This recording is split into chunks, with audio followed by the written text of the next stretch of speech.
I had peed my pants, and I had just came off my cycle, and I was bleeding really bad again. I guess because I was so scared, I changed my pants, and I...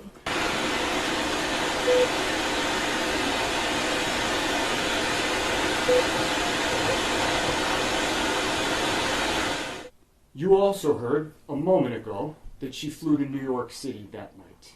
And I expect that you're going to hear from the people she stayed with in New York City.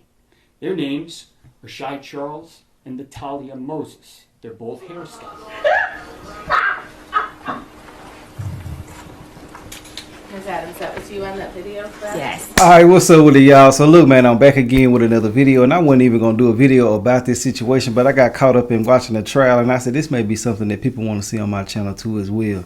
So basically, man, you know, for those who don't know what's going on, Stefon Diggs, I think that's how you say his name. I ain't into sports and shit like this, so, you know, anyway, go long story short, Stefon Diggs, he's a football player that's Cardi B's baby daddy, you know, and shit like that. And basically, he had a couple of people working for him, and one of the people that were working for him is a chef, and the chef and him had a relationship, I guess. She done put everything out there today in court, and everything that I'm saying in this video from beginning to end, every single sentence, every single word is all allegedly, and my thoughts and opinions, and what she said and what was said in court today. But basically, you know, she was just saying that they've been messing around for a long time. They've been sleeping together, they had them some type of relationship, and things just basically escalated over time. Now, it's funny because they were just posting different shit in court today, and his legal team is eating her up right now. You know what I'm saying? They're questioning the way that they're positioning certain things to get a response from her not actually answering directly to certain stuff. And I got all of that in the video that y'all about to watch right now. His lawyers are coming at her, and they also break down what's going on. The opening statements from, I guess, his attorney or one of his attorneys, they came out and laid down the law and let things be, you know what I'm saying, heard in a different light. Basically showing that she was mad about not being able to go on a certain trip with him and shit like that. She was also getting paid $2,000 a week to cook for him, and any food that she bought, he paid her back for that. And she was living with him and shit like that. Now, I want to say this shit right here. I don't understand how you can let something like that go. Now, hey, look, everybody look at life differently. You can say you'll never be a side piece. You can say you will be a side piece. That's good for you. But if you got a good thing going like that, you know what I'm saying, if that's how you value it or if that's how you see it, I think it's a good deal, in my personal opinion. You getting paid $2,000 a week. You ain't got no rent, no bills, no nothing. All you got to do is play your part. And then once you get to the point where you on your feet, got your money together and ready to do whatever you ready to do, you can leave and let him have his own relationship. You know what I'm saying? Because obviously you liked dealing with the dude. But she was mad about a trip. She was also cool with Cardi B, and she just alleged that he was messing with other staff members as well too. I'm gonna put that video right here so y'all can see that. How would you characterize your relationship with Mr. Diggs? I would say it's complicated.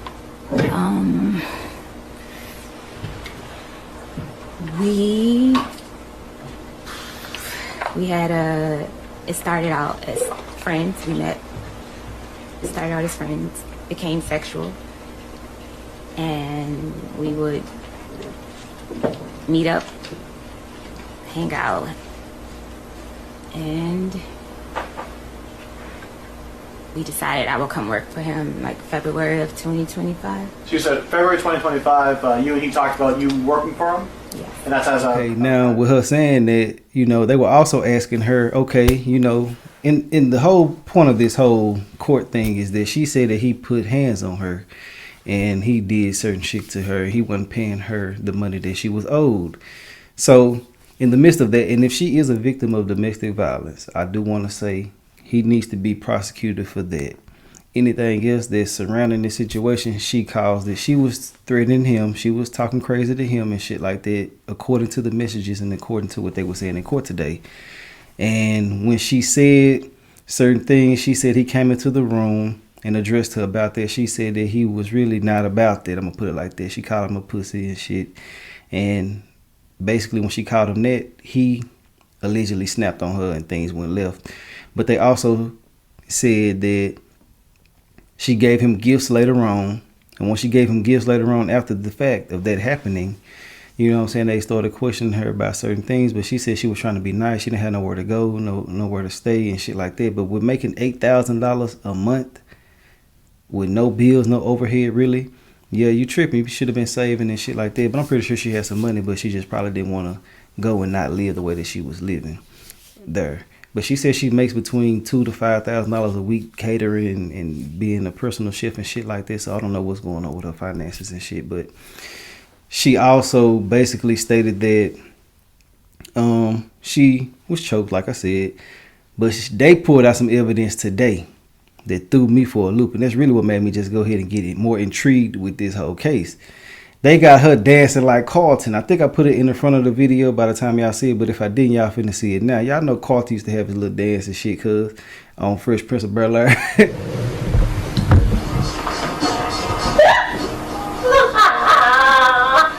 hey,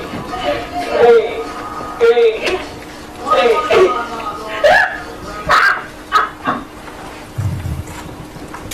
Ms. Adams, that was you on that video, correct? Yes. They had her doing the Carlton dance. She was being recorded immediately after the fact of her saying that he did whatever he did to her. Now, it's a lot of other things that I'm going to leave out because it wouldn't be no point in y'all watching the full thing. But I know some people want to get a brief synopsis before they get into it. And yeah, but for those who want something to watch, this is pretty much everything that took place today. And it's intriguing. You feel me? So let me know your thoughts and opinions on it. I feel like that if you are being a side piece or whatever the case may be, or if you know your place in a relationship, know your place in a relationship. Trying to overstep and shit, trying to be something that sometimes you can't be, don't make no sense. And what I mean by that is, hey, sometimes you can't make a trip. Sometimes you can't do this. Sometimes you can't do this, and sometimes you can't do that. She said she was mad because she should have been let. You know what I'm saying? Like, they should have let her know way ahead of time before this happened. And she was cool with Cardi B too. You know, so I don't know what type of dynamic they all got going on over there at that household and shit. But ultimately, the case looking like he may have something. She was over there trying to cry. I know her head hurt for trying to cry so damn bad. You know what I'm saying? But she's a nice looking lady. You know what I'm saying? And I just feel like that what men probably wouldn't want to have that type of situation going on and shit. It's just some people can't control their emotions and stuff. And that's a lot of people's downfall, you know. Can't control themselves, and that goes for him and her. But ultimately, I want to know your thoughts and opinions. Let me know how y'all feel, and we're going to talk in the comments, and I'll holler at y'all later. All right. Thank you, Your Honor. Good afternoon, again, ladies and gentlemen. The assault the Commonwealth just described in their opening statement in only a few sentences. It never happened. Did not happen.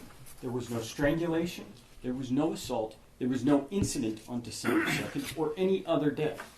There were 6 people in Mr. Diggs' home on December 2nd, and not one heard or saw anything out of the ordinary. The Commonwealth has no physical evidence. There are no medical records. There are no photos or videos showing any injuries. There are videos showing no injuries at all. Pay attention to where those came from. On December 16th, as the Commonwealth just said, Ms. Adams went to the police, and you will learn that after that, on the very day the complaint issued in this case, December 29th, demands for money from Mr. Diggs began coming from Ms. Adams' agents. Starting the end of December on the 29th with over $19,000, and the most recent being a sum for quite a bit more. My name, again, is Andrew Kettlewell. And with my partner, Ms. Silva, we represent Stefon Diggs, who I'm actually going to ask to stand up for a moment. Mr. Diggs is a 33-year-old professional football player and businessman. He played for the New England Patriots last year. He's from Maryland. He's joined here with his mother. Thank you. You're going to learn, ladies and gentlemen, that December 2nd, 2025 was a day like any other for Stefon Diggs. He was in a good mood The Patriots had played the night before. They'd won. He played well. He was going to head into work on December 2nd, just like any other day after a game, for treatment, film review, team meetings. And that night, on December 2nd, 2025, he and his closest friends were scheduled to fly to Miami, Florida. That was for the 1 week off he had during the season, the 1 week of vacation. It's called a bye week. During that day, after he went to work, friends began arriving at his house, folks who were also joining him on the trip to Miami. There were other people in his house. One of those people who I expect you're going to hear from is his assistant, Janelle Salas. You'll hear people refer to her as Sonny. You're going to hear from Miss Salas that for the entire afternoon, she was in Mr. Diggs' home in Dedham on Schoolmaster Street, sitting in the kind of main area, living room, kitchen area, watching people come and go. And she was getting things ready for the trip that night. Miss Adams, you're going to hear, was also in that house. She lived and worked in that house as Mr. Diggs' chef for the regular season. And that was from July 2025 to December 2025. That morning, Miss Adams was not happy. Instead, she was quietly seething about being left off that trip to Miami. I mentioned they were going to Miami that night and that Mr. Diggs is a businessman. In Miami, you're going to hear that there was an art show where a furniture line That morning, Miss Adams was not happy. Instead, she was quietly seething about being left off that trip to Miami. I mentioned they were going to Miami that night and that Mr. Diggs is a businessman. In Miami, you're going to hear that there was an art show where a furniture line he collaborated with a person on was being displayed. But also in Miami, you're going to hear that Mr. Diggs had a birthday party. He had just turned 33, and that there was a week's worth of fun. And Miss Adams initially was expected to be on the trip, but she had been left off. She'd been left off because she'd spent the previous several days feuding with that business partner from the furniture line who was in Miami. And that person's name is Lindsay. I'm going to get back to that in one moment. Why was Miss Adams so frustrated that morning? Why was she so upset about Mr. Diggs taking Miss Lindsay's side in a feud over hers? It's because Miss Adams wasn't just a chef. She had known Mr. Diggs for years previous to ever working for him. They had been friends, and at times they'd been friends with benefits. That relationship had led to Miss Adams getting the job to cook for Mr. Diggs. She got to live in the house. She went to games. She sat with the owners of an NFL team, went to parties. She was paid $2,000 a week in reimbursement for what she claimed she spent on groceries. And she had plenty of opportunity to talk to Mr. Diggs about trying to get him to invest in her to open her dream restaurant. As that season wore on, her place in Mr. Diggs' circle began to slip. And things came to a head in late November when that issue that I just mentioned, the feud between her and this person named Lindsay, popped up. That feud, it's about an anonymous blog post that was posted on the internet. Lindsay said that Miss Adams posted it. Miss Adams said Lindsay was the problem. The blog, the drama, all of that, it's not important to this case. What is important is that by December 2nd, 2025, Miss Adams was furious. She was upset about being left off the trip. She was upset about Mr. Diggs taking Lindsay's side over her in that argument. And so while he was at work, she was at the house. And you will see the text messages, I expect, that she sent to him that morning. You'll see her frustration boiled over. A quick word about those text messages. I expect you're going to see most, if not all, of these messages. And there's some language in there that is not typically courtroom appropriate. There's cursing, there's slang. The one thing I ask of you is that you don't let the way that the messages, the two parties in the messages communicated with one another, interfere with your ability to understand the content and to understand their importance. Because you're going to see what that exchange was about. You're going to see it was about this dispute, about Miss Adams being left off the Miami trip, and about Mr. Diggs picking somebody else's side over her. And you're going to hear why that's important. Because as I said, Miss Adams went to the Dedham Police Department on December 16th, and she made her report. And she told them that the argument on December 2nd was about money. She told them that's what the fight was about, over text and in real life, and that's how things got out of hand. She didn't mention Miami. Listen to what else she didn't mention. And 2 days later, she sent the Dedham Police Department a screenshot of the text messages she said, and you just heard the Commonwealth say, led into that fight. Led over the phone to Mr. Diggs, coming into her room and committing this offense. And you're going to see those messages that she sent to the Dedham police. And I expect that what the evidence is going to show you, after you've seen those, after you've seen all the messages that she did not show to the Dedham police, the evidence is going to show you that she curated the messages. She omitted some, she removed other messages before she sent them to the Dedham police to fit her narrative. By the way, on December 2nd, she indicated to the police as well that she had not been paid for November. You're going to hear a little bit about her payment and about her paperwork, and we'll get to that in one moment. A few of the people who you're going to hear from in this trial, many of them do work or have been associated with Mr. Diggs. Sonny, his assistant, is one of the witnesses you're going to hear from. I indicated to you she was inside the home that day, sitting in the living room, watching people come and go, doing her job like normal. She personally spoke to Miss Adams throughout that day, and she'll tell you what she observed. You're going to hear from other folks who talked or texted with Miss Adams that day as well. You're going to learn that Mr. Diggs had a scheduled day. He was at work in Foxborough, and even after he got back from work, he had a set schedule. He had an IV treatment for 1 hour and a 2-hour massage that followed. Following that, as I said, they were getting on the airplane and they were flying to Miami. As for Miss Adams, what you'll hear is that there was nothing out of the ordinary. She was normal. She cooked dinner for Mr. Diggs on December 2nd. She chatted on the phone and spent the afternoon and early evening in the house. And that night, she flew to New York City to spend her week off with friends. Now, I've said normal a few times already in this case. Let me pause and tell you what normal was like in the Diggs house. Mr. Diggs is a highly regarded professional athlete. He owns a clothing line, a furniture line that I've already mentioned, and other businesses. And he's a public figure. He's a coterie of family, friends, and staff around him at all times.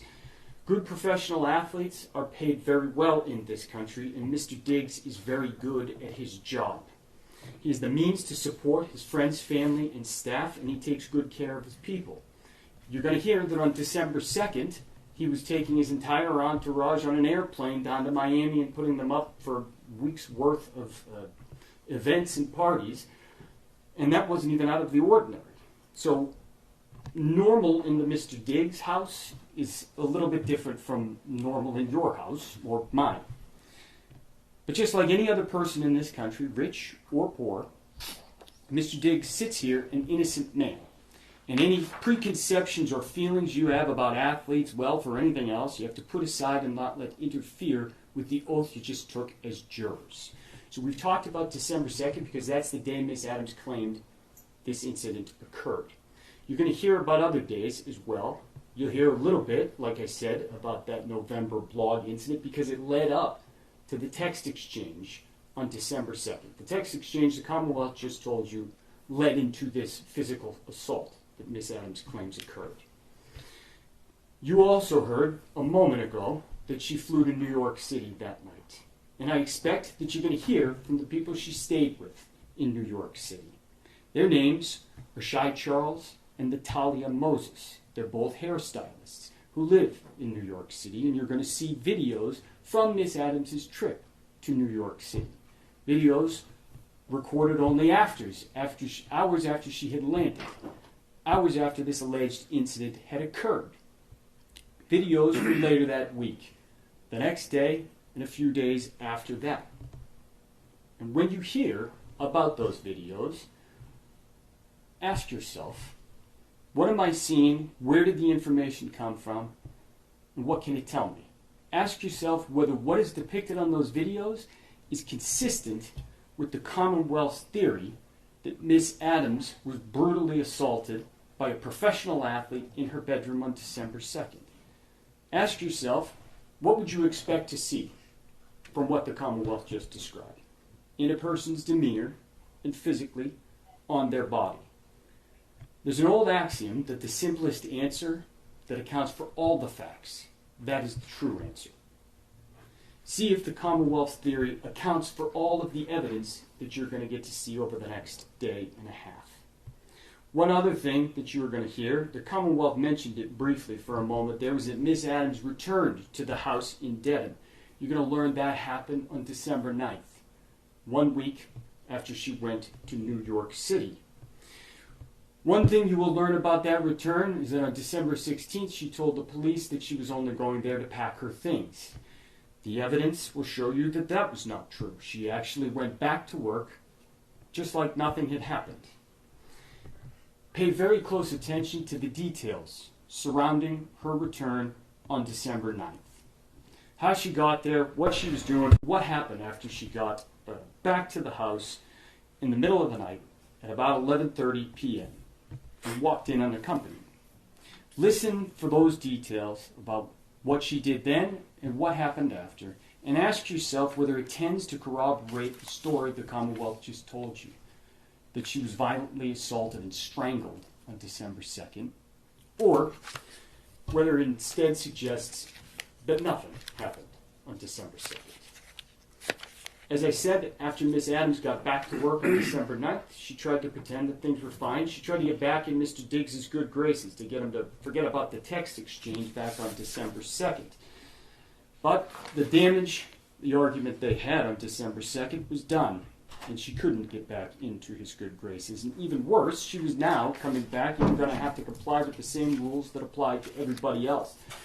The Commonwealth already mentioned one of those. You're going to hear from Melissa Goddard, one of Mr. Diggs' bookkeepers who came up from Florida. She's going to tell you that she took over responsibility for Miss Adams' payment that fall, and that she found, because Miss Adams had had this previous relationship with Mr. Diggs, that she had never been onboarded as a normal contractor. She had never filled out any normal paperwork. And she told the assistant Sonny and Miss Adams that they needed to follow the normal procedures. Miss Adams needed to sign proper paperwork, including signing an NDA just like anybody else. And she needed to submit actual receipts for reimbursements, just like everybody else. And you're going to see that Miss Adams ignored those requests until she couldn't anymore. And that happened around December 13th. On December 13th, you're going to learn Miss Adams got an email about that paperwork, and she got upset. She got mad again, and there was another barrage of angry text messages to Mr. Diggs. And this time, she wound up getting herself fired for good. I expect that you're going to end up seeing those messages as well. Messages the police weren't told about, because the police weren't told she went back to work after December 9th.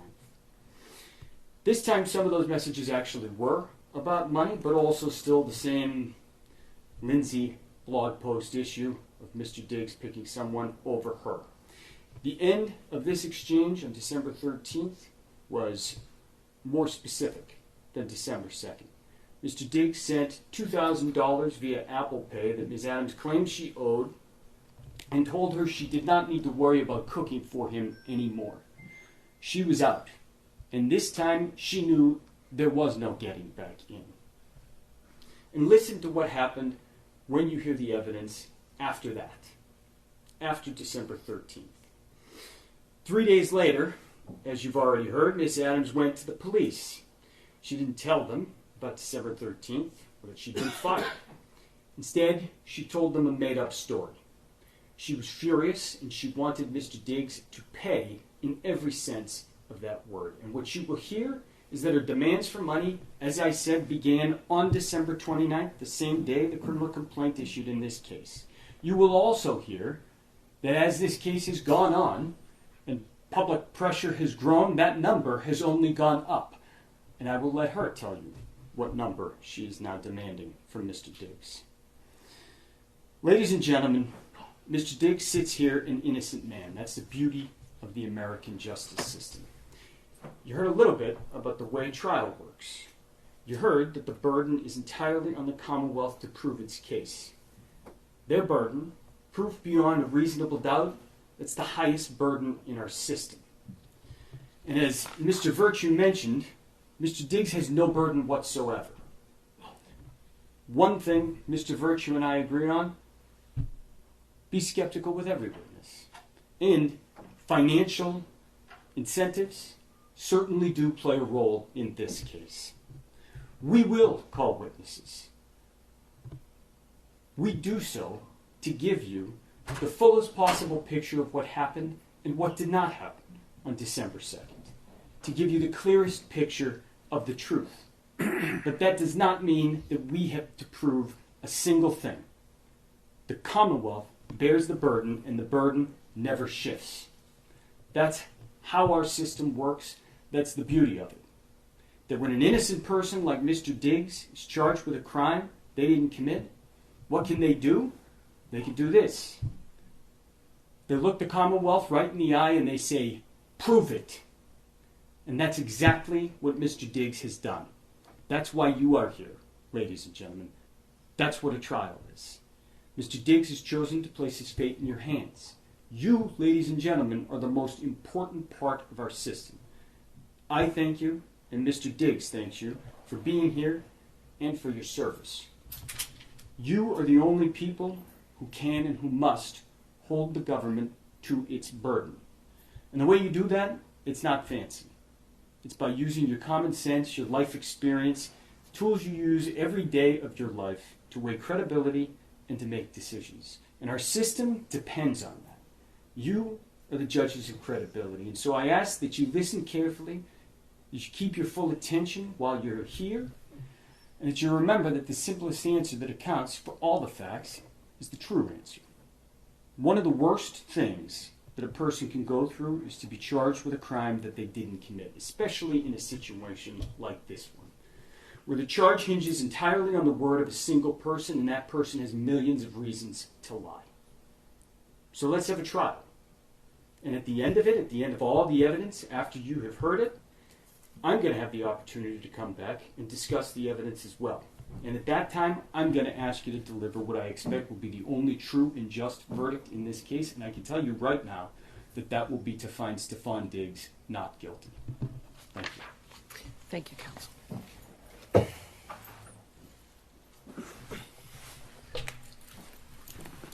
Your Honor, the Commonwealth will call Mila Adams to the stand. Thank you very much.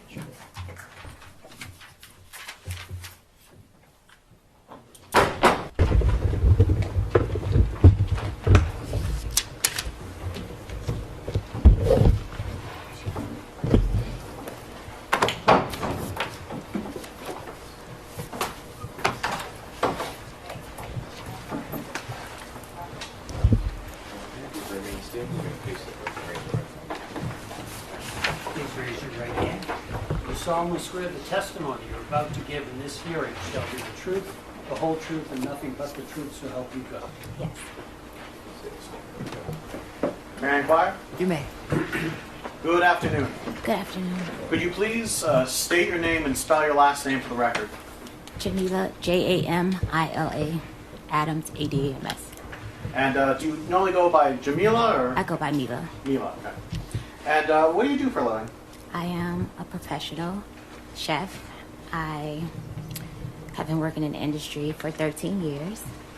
So you're a professional chef. Do you work in kitchens and? I work privately for athletes, prominent figures, and wealthy families.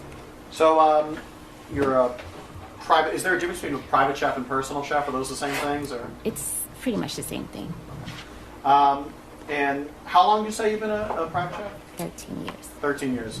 And what sort of training did you take to become a chef? I went to school for clinical psychology, so I have a degree in psychology. But I followed my passion in cooking because I grew up in the South and we cook. So I did some training in France and also Italy. And kind of very generally, what does a private chef do?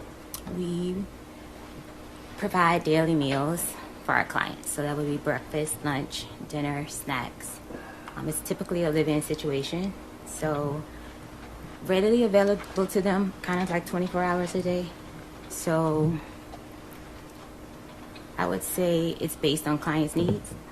So And each client would, whatever your health goals were or health issues were, I will help you get better. so you mentioned a little bit about client, but what kind of clientele have you worked for?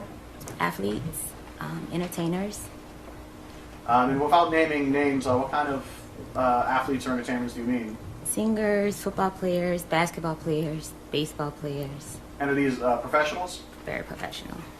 How much do you make in that job? It ranges, depending on the needs they need from me. If it's a full-time live-in, it can range from anywhere $5,300 a week to $10,000. Turning your attention now to a Mr. Stefon Diggs. Do you know Mr. Stefon Diggs? Yes, And how do you know him? I've known Stefon Diggs for over 4.5 years. And how'd you meet him? We met in December 22 through an Instagram message. He first wanted me to cook for him. And do you see him in the courtroom today? Yes. And could you identify him through? I see you're pointing at someone, but can you describe him just because we have to have everything on the record? You describe him either clothing he's wearing or hairstyle, anything like that? A blue shirt and blue tie and blue suit. Your Honor, may the record reflect that this witness has identified the defendant as Mr. Stefon Diggs? It will reflect that identification of the defendant. Thank you. Over those 4 or so years, how would you characterize your relationship with Mr. Diggs? I would say it's complicated. We had it started out as friends. We met. It started out as friends, became sexual, and we would meet up, hang out, and we decided I would come work for him like February of 2025. So you said February 2025, you and he talked about you working for him, Yes, and that's as a private chef? yes. What were the sort of terms of your employment? Like were you going to be living with him? Yes. And how many meals or what was it like working for him?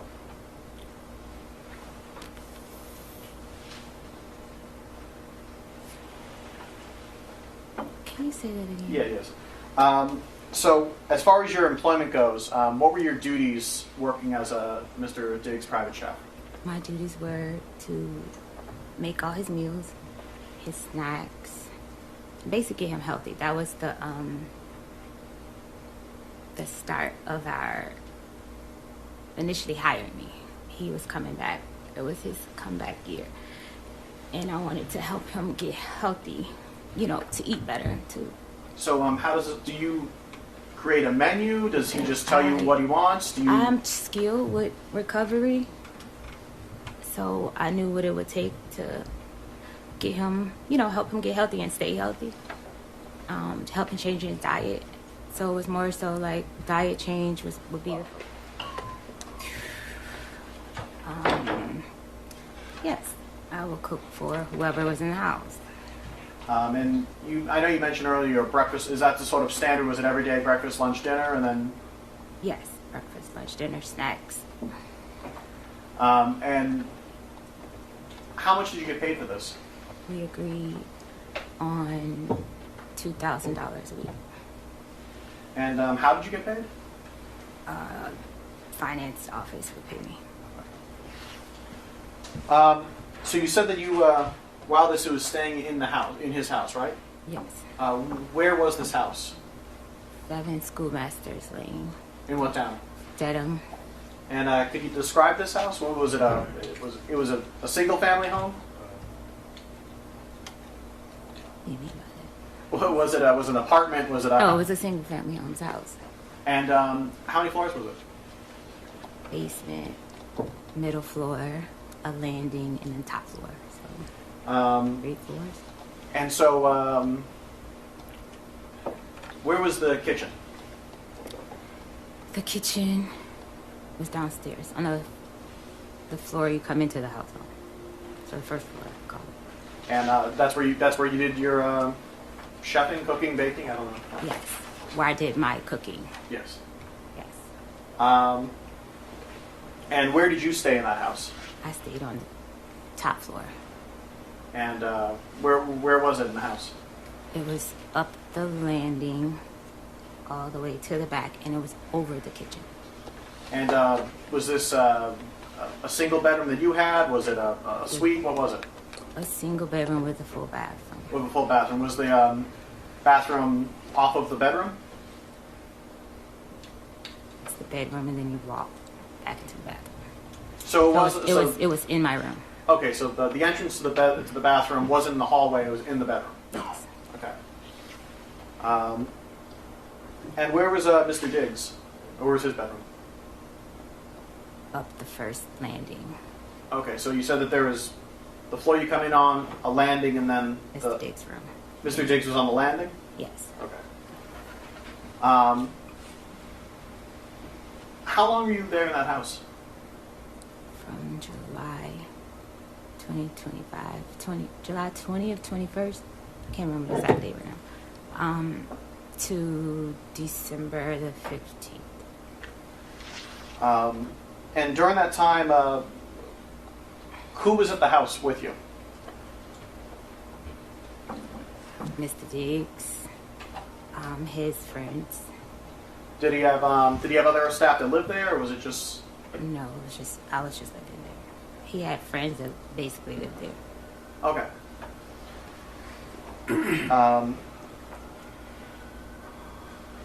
And while you were living there, was it a kind of regular schedule or thing? How did that work?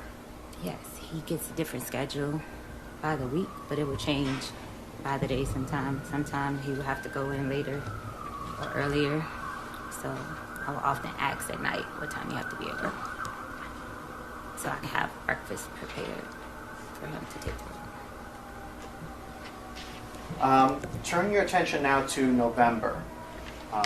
Around November, did any sort of friction occur between members of his staff? Yes. And what was that? I would friction. Say that again. Friction. Was there any sort of maybe I should say this. What, if anything, happened near the end of November? Yes.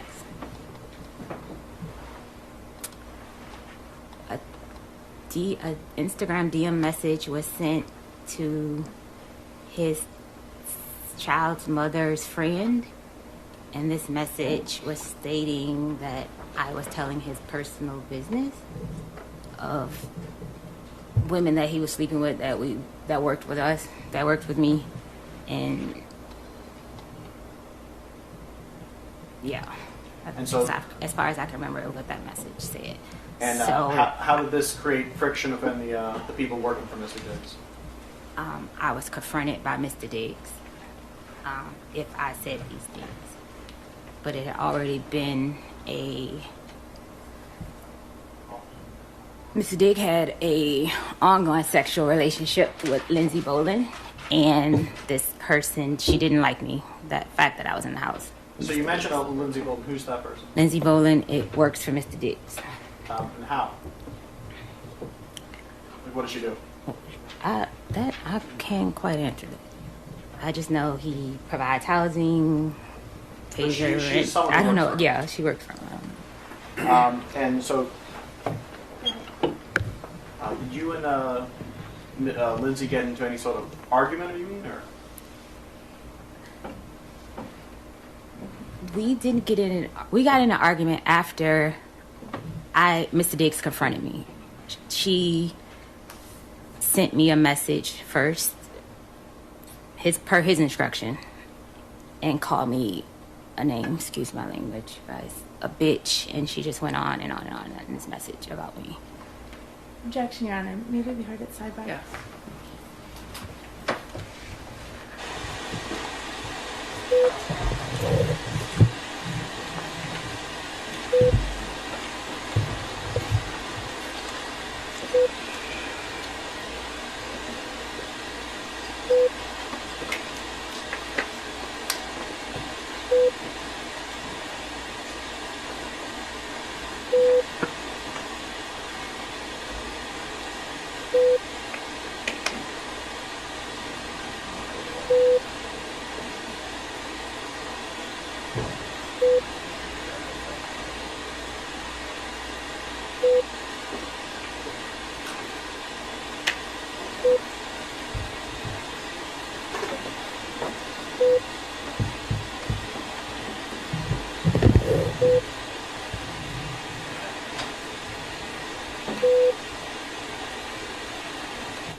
At some point, were members of Mr. Diggs' staff going to go down to a trip to Miami?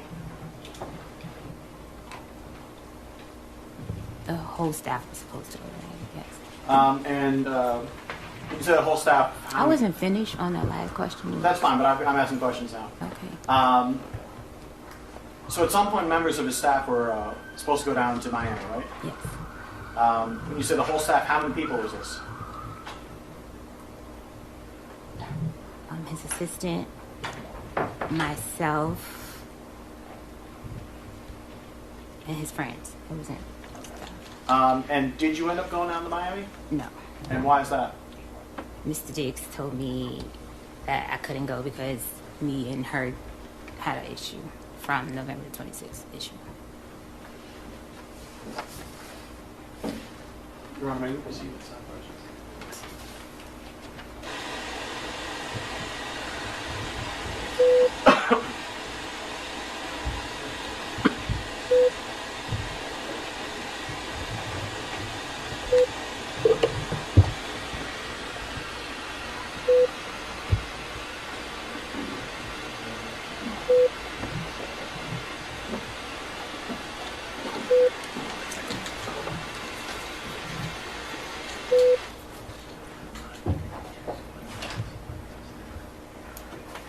All right, jurors, at this point, we are approaching the luncheon recess, so I am going to release you to the lunch break. We will resume in about an hour, just about 5 to 2. I want to remind you that you are not to discuss this case with anyone, not on social media, not even amongst yourselves, no family, friends, nothing about this case is to be discussed while this matter is still pending. Instructed earlier in the morning about that. I want to remind you as well now. And you should have your lunch waiting for you. All right, jurors can step. Ms. Adams, can I now turn your attention towards the date of December 2nd? Yes. Were you still employed by Mr. Diggs at this time? Yes. And where were you on December 2nd? I was in the house. 7 schoolmasters. Gotcha. And that day, what were you doing that day? I woke up in the morning, prepared breakfast.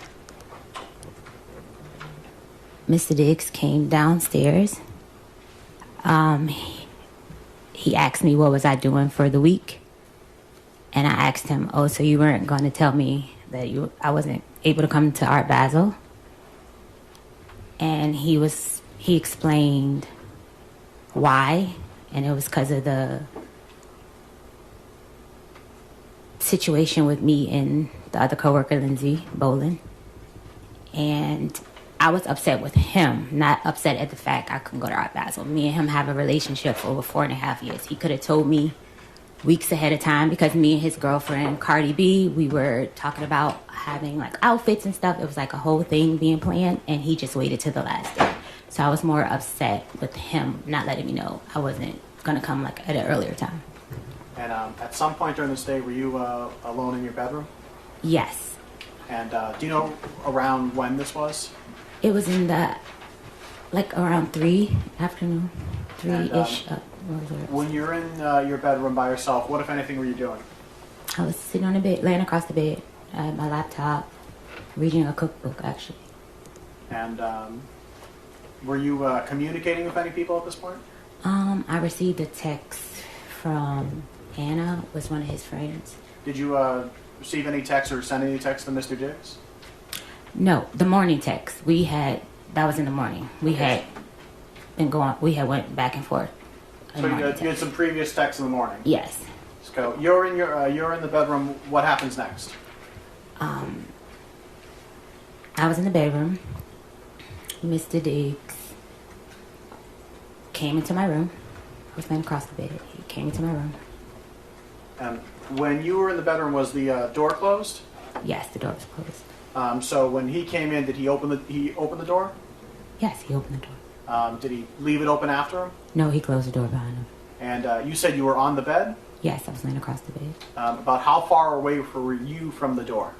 About 4 or 5 feet, something like that. So he comes in, closes the door behind him. What happens next? He asked me to come here. He walked across the room and leaned back on the dresser. Okay, and just to give a kind of a sense, where's the dresser in the room in relation to the door and? Across the room, alongside the bathroom door. Okay, so about how far away from the front door is the dresser? Or 8 feet. I don't know them. A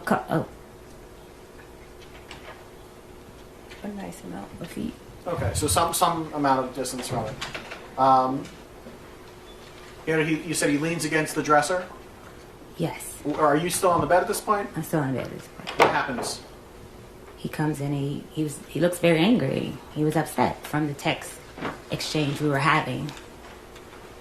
And in that text exchange, he was calling me bitches, and he was just very upset. But what happened in that room? He came in and he with intent to hurt me. No. What, not his intent or anything. What actually happened? He was leaning against the dresser. He asked me to get up to come here. I got up off the bed and I came across to him and I stood in front of him, I stood on the side of him because he was leaning back. I stood on the side of him and he was like, "What was all that shit you was talking?" And then what happened? And I was beginning to say, "You said," and I couldn't finish my statement and he smacked me. So when you say he smacked you... He smacked me with an open hand. Do you know which hand he used? Right hand, right side of my face. Do you know which part of your face got hit? The right side of my face. And I know you're putting your hand against your cheek. Is it your cheek that got It was struck? my cheek that got hit. About how far away from you were you from him when that happened? I was at the end of the dresser. And where was he? He was in in front of me on the other side of the dresser. So about how much space was in between you? Maybe 3 feet, 4 feet. So you said that he I want to use the word. Did you say smack or slap? I don't know what the word was. Smack. So he smacked you, Yeah. and then what happened? I went to try to block him, push him like this, stop him. So again, I see you're pushing your hands out. I pushed up. He's way taller than me. I pushed up for him How to... tall are you? 4'11", 5 feet. And how tall is he? Do you know? 6 feet, 6'1". So you said you pushed out and you made a motion with your hands. So does that mean you pushed with your hands Yes. around his stomach, his chest, his shoulders? Up to block his hands. Okay. And then what happened? And then he...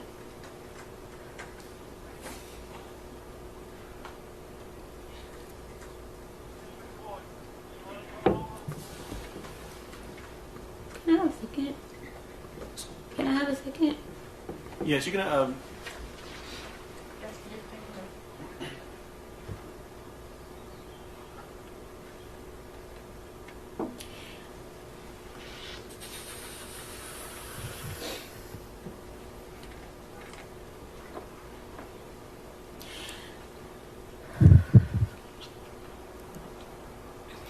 Alright. When I went up to push his hand, block him, block him, he took his arm and he came around my neck with the grip of his elbow around my neck, and he began to choke me, pressure on my neck with his elbow. So you said you pushed against him, and then he put his arm around your neck. Yes. Do you know? Were you facing away from him? I was facing him. You were facing him. He put his arm around your neck. Yes, he like spun me around. He spun you around. Yeah, like he. I will have to show you more so than I can describe it. Describe it as best you can. I was standing in front of him. When he slapped me, I went to like try to hit him back like this. And then it was like he tackled me. Like got me to try to keep from pushing him or protecting myself. And he put his arm around my neck like this and he's choking me. So you ended up in a position where his like forearm or bicep was around your neck. Yes. And you said he choked you. What exactly did he put pressure on your neck? Yes, he put pressure on me. And were you able to breathe? At first, and it kept getting tighter, tighter. So were you able to breathe? No. About how long were you in this position? I would say roughly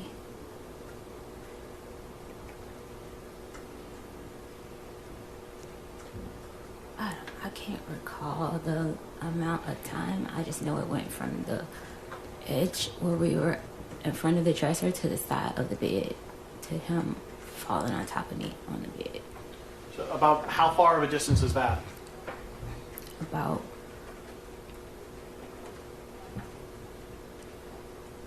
maybe 4 or 5 feet, something like that, 5, 6 feet. At some point, did he let you go? Yeah, he let me go. When we got to the side of the bed, I was pushing back. I started to do a move that I saw off of social media. He said to me, that shit is not going to work. So you said you tried to do There a was move. a defensive move where you try to put your hands underneath the person that's trying to choke you. It's like something I saw on a women defensive page or something. And he said that shit you see on Instagram is not going to work. And that's when he got tighter. Like the more I was trying to put his hand, he got tighter. And then what happened? And then I was pushing back.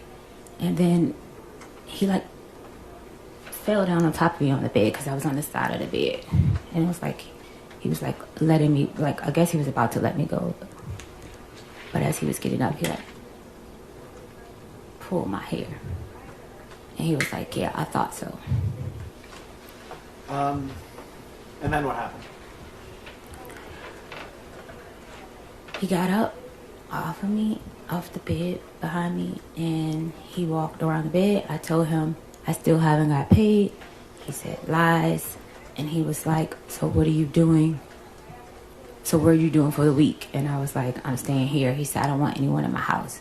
I don't want anyone here. I was like, okay, so who's going to get my ticket? He said, who always gets your ticket?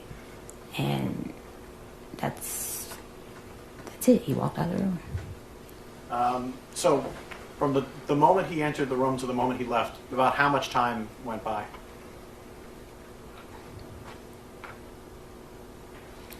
My last text to Anna was probably like 3:30 something.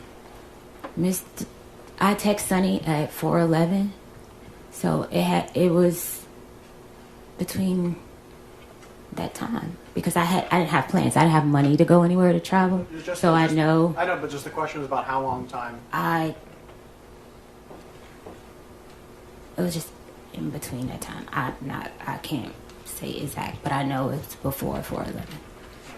So is that 10 minutes, 20 minutes, 5 minutes? He was in the room probably maybe 10 minutes, 15. I'm not sure. When he left the room, what happened next? I looked down at my pants. I had peed my pants, and I had just came off my cycle, and I was bleeding really bad again. I guess because I was so scared, I changed my pants, and I cleaned up myself, and I came back in the room, and that's when I text Sunny to get my flight. And where was that flight to? Atlanta.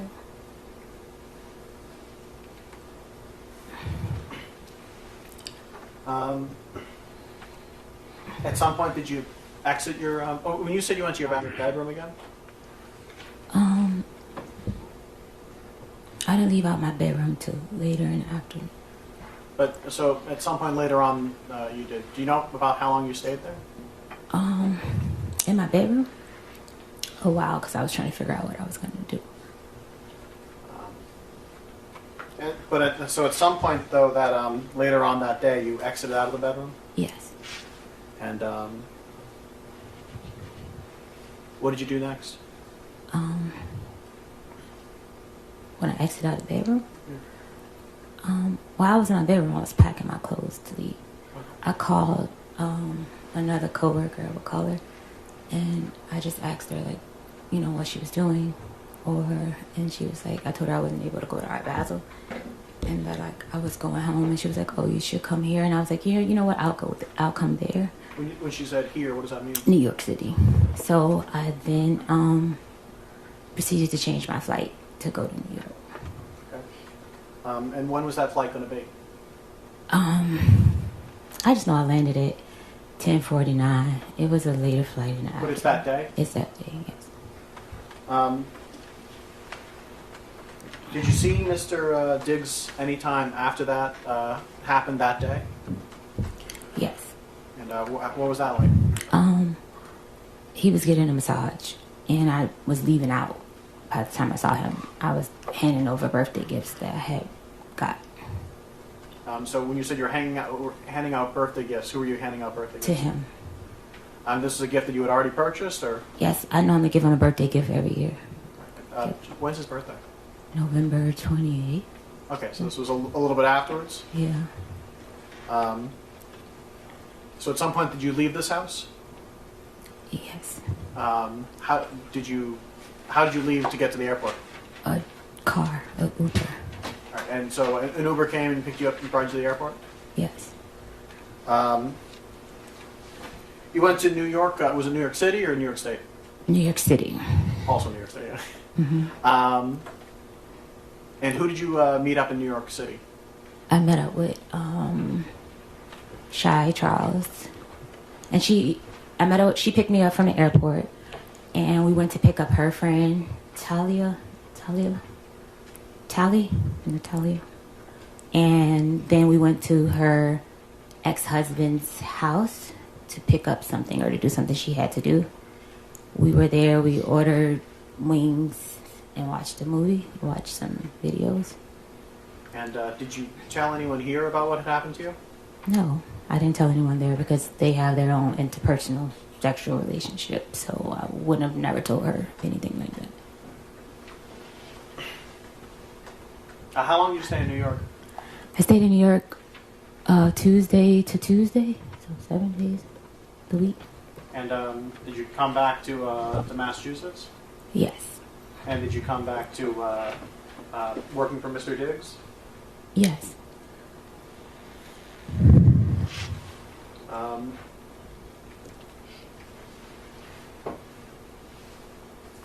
At some point, and I know this was a little bit before, maybe a little bit afterwards, but at some point were you talking to Mr. Diggs about money you felt he owed you? It was past wages. Okay. Yes. When did you first bring that up with him? During the week of Art Basel. I want to say like maybe the 5th or 6th. Of December? Yes. Okay. And so you felt that he owed you some money from wages that weren't paid? Is that what you're saying? I wasn't paid for the time of the month. Like I hadn't been paid for the weeks that I put in at that time. Okay.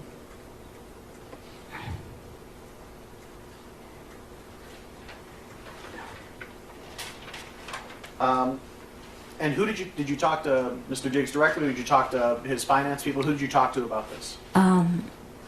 It was a chain of command. Like I would talk to his assistant, but his assistant was under investigation for stealing watches and money. So I don't know if my Judge things. has sustained that portion of the answer will be stricken from the record, and the jurors will disregard it, give it no consideration to jury or deliberation. Please answer the question asked. Commonwealth, next question. Thank you, Your Honor. At some point, did someone from Mr. Diggs bring up a non-disclosure agreement? Yes, Mr. Diggs likes to abuse people and Yep. try to hide his Objection. abuse. That objection is sustained. That portion of the witness's answer will be stricken and the jurors will disregard it during your deliberations. You are to give it no consideration and do not give reason. Next question. At some point, were you given some information about a non-disclosure agreement by someone who worked for Mr. Diggs? Yes. And when was this? A couple days after the assault.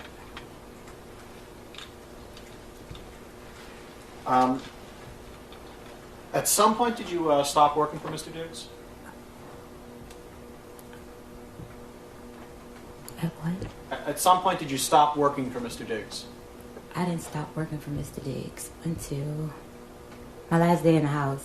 I would say it was the 16th. So yeah, some point. So December 16th, okay. At some point, did you report any of this to the Dedham police? Yes. And when was that? The Tuesday. Do you know the actual day or just that it was a Tuesday? I left on the 15th. I left his house on the 15th. I reported on the 16th. Okay, so... And, did you call the police? Did you go there in person? How did that happen? I went there in person. And, what happened when you got there? I was begging for my pay with Mr. Diggs. Begging for days. Objection, Your Honor. And he refused to pay me. Objection is sustained. That portion of the response will be stricken and jurors will not consider your deliberation. Answer the question asked, raise the question again. At some point, you arrived to the Dedham police station. Yes. Did you speak to an officer? Yes, I did. And did you tell the officer about what happened on December 2nd? I was very hesitant at first because of his fame and power. So yes. But I Objection, did. Your Honor. Move to strike. The objection is sustained. That comment by the witness will be stricken from the record, and the jurors are to disregard it and not consider it in your deliberation. At some point, did you tell the officer about what happened on December 2nd? Yes, I did. And did at any point you provide to the Dedham police text messages? Yes.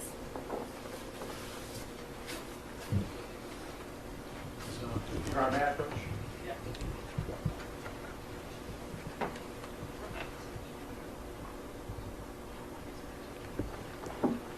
Your Honor, may I approach this witness? Yeah.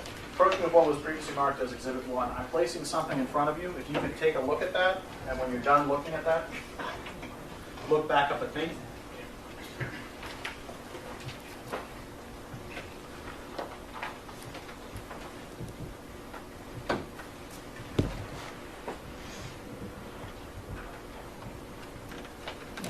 Do you recognize what that is? Yes. What is that? It's the text message exchange between me and Mr. Diggs. And is this the text message exchange that you provided to the Dedham police? Yes.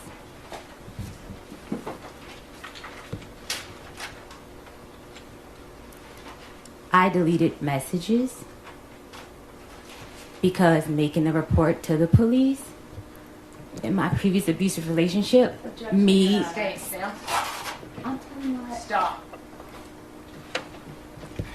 That part of the answer is stricken from the record. The jurors will disregard it. Now, please answer the question that is put to you. Okay. And if you don't understand it, you can have it restated for you. Counsel at sidebar, please.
John, may I approach?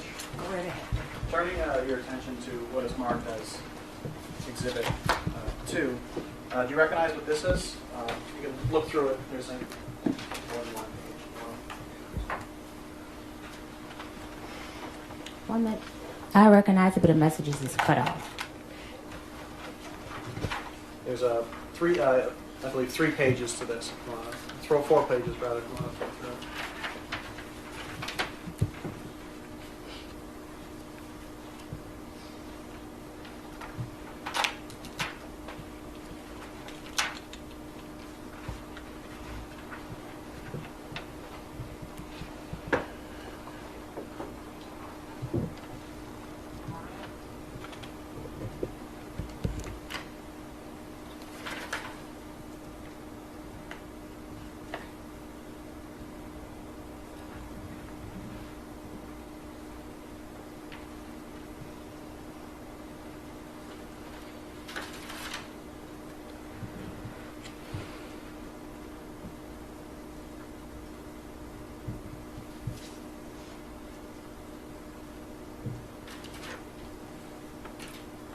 Yes. Do you recognize this? What these is? Yes. And what is this? This was in a text exchange Between whom? between me and Mr. Diggs. And when was this text exchange from? The morning into noon on 12/2. Of December 2nd? Yes. Is there a difference between the text messages that you provided to the Dedham police and the text messages that are here? Yes. And what is that difference? I deleted bet and pussy, and I'm ruining that bitch life. Not mistaken. Yeah. And why did you delete those phrases when you provided those text messages to the Dedham police? Because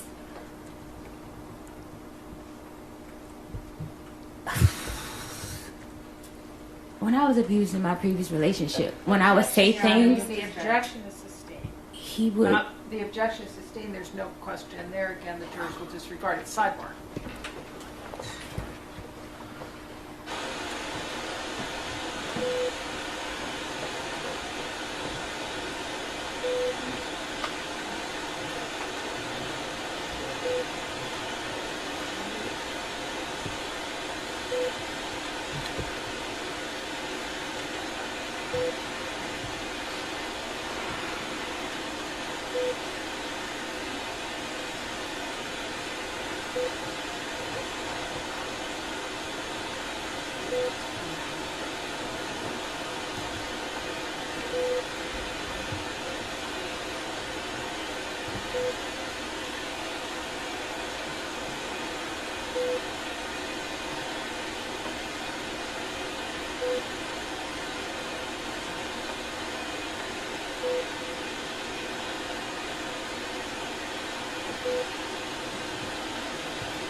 So the question was, why did you delete text messages when you provided them to the Dedham police? The fear of how I'll be perceived. Your Honor, may I approach us? Yes. Approaching now with the main direct attention to what is marked as Exhibit 3. Do you mind looking through this? This number of pages? And when you're kind of looked at it a little bit, you can look back on it.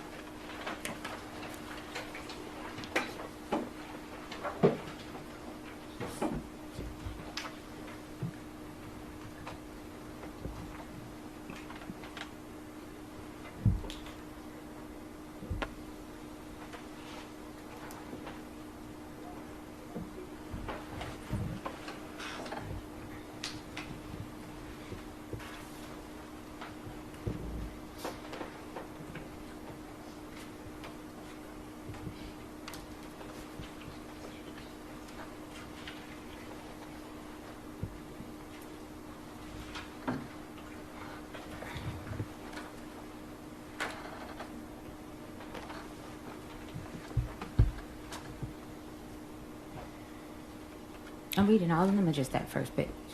Have you read a few of those? Well, let me say, from what you've seen, do you recognize what these seem to be? Yes. And what are these? Text messages about the... Do you know who the text messages are between? Yes, between me and Mr. Diggs. And do you know when these text messages are from?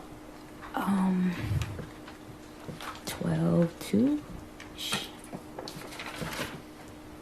Yeah, 12-2. So were those text messages that were going on between you and me that morning of that day? Yes. And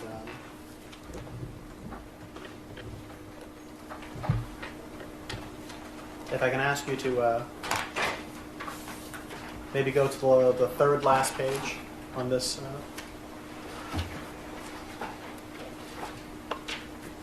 In this whole thing? Of this section.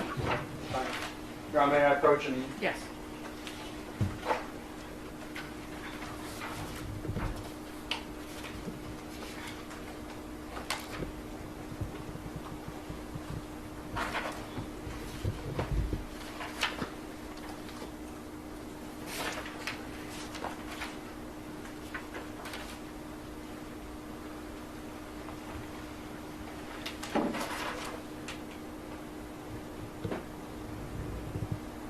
Yes.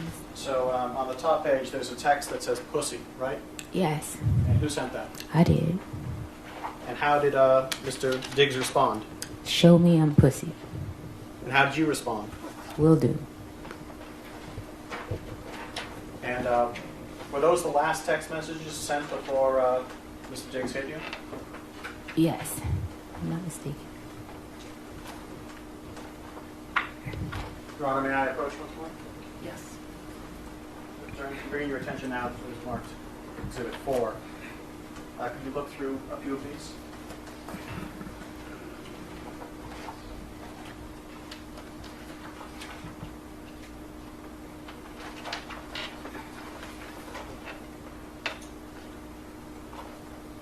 And do you recognize what these are?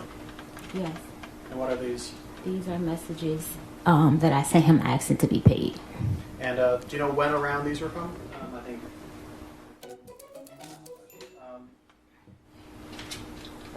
When he was in the room, when he slapped you, when he put you in a headlock, was there anyone else in the room but you two? Just us two. And were there other people in the house? Yes. Do you know where they were in the house? Downstairs. I'm not mistaken.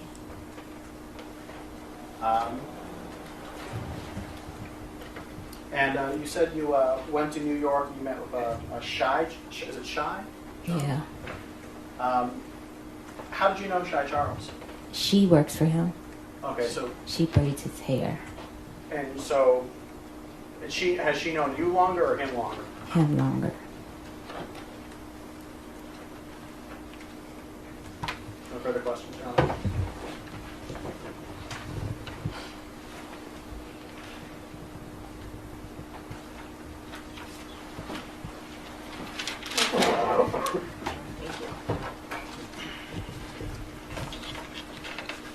Ms. Adams, today is not the first day you've told the story of what you say happened on December 2nd, true?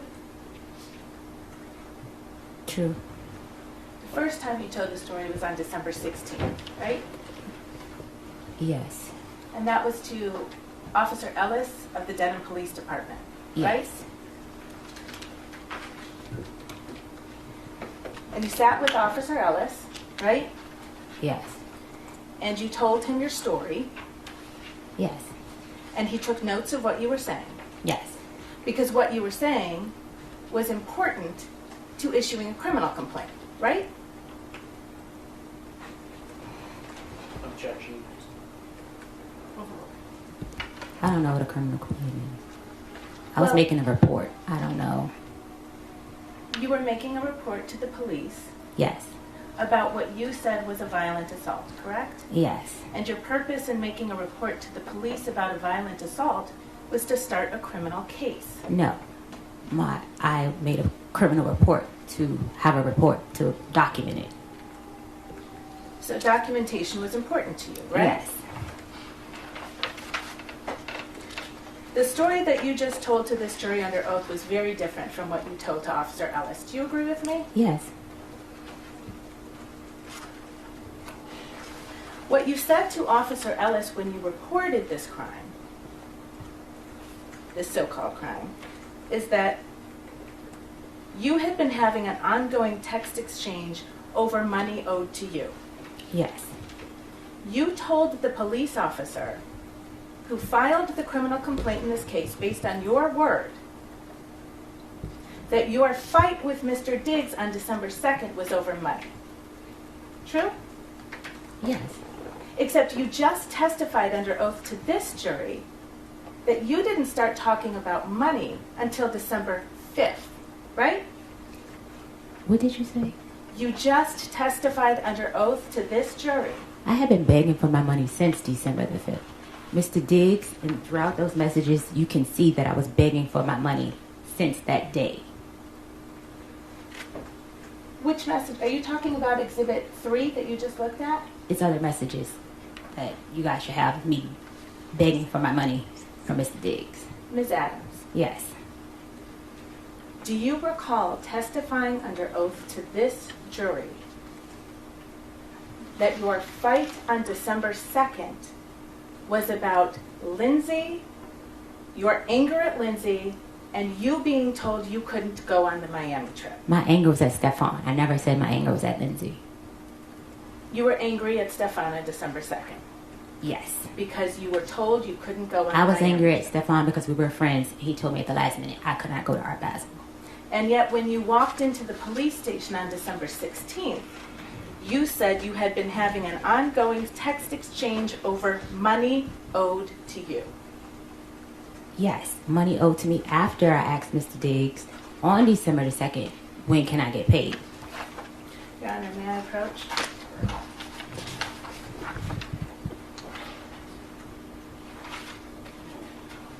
Your Honor, have you seen a sidebar?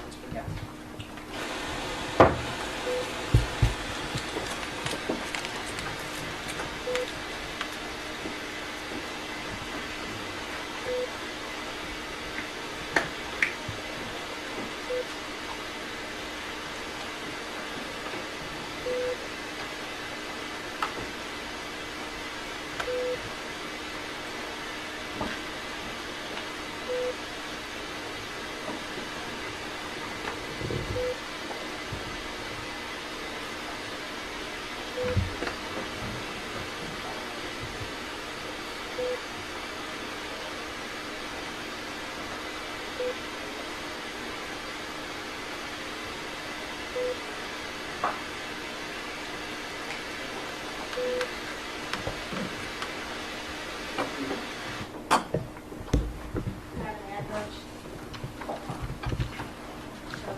Do you recognize that document that I've shown you as the police report that was prepared based on your statements on December 16th? Yes.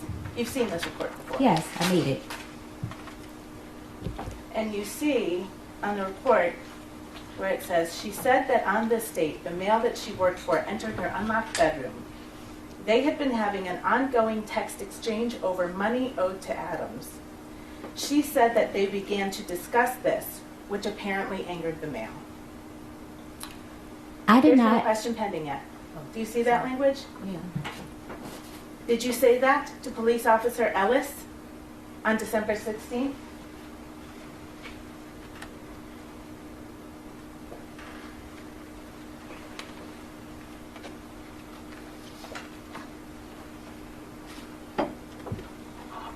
Yes, I see it. And that wasn't true, was it?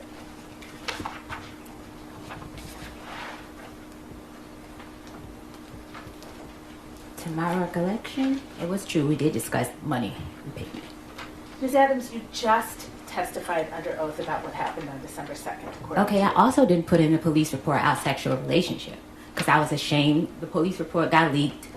I didn't put a lot of things. The most important thing was the attack in the police report.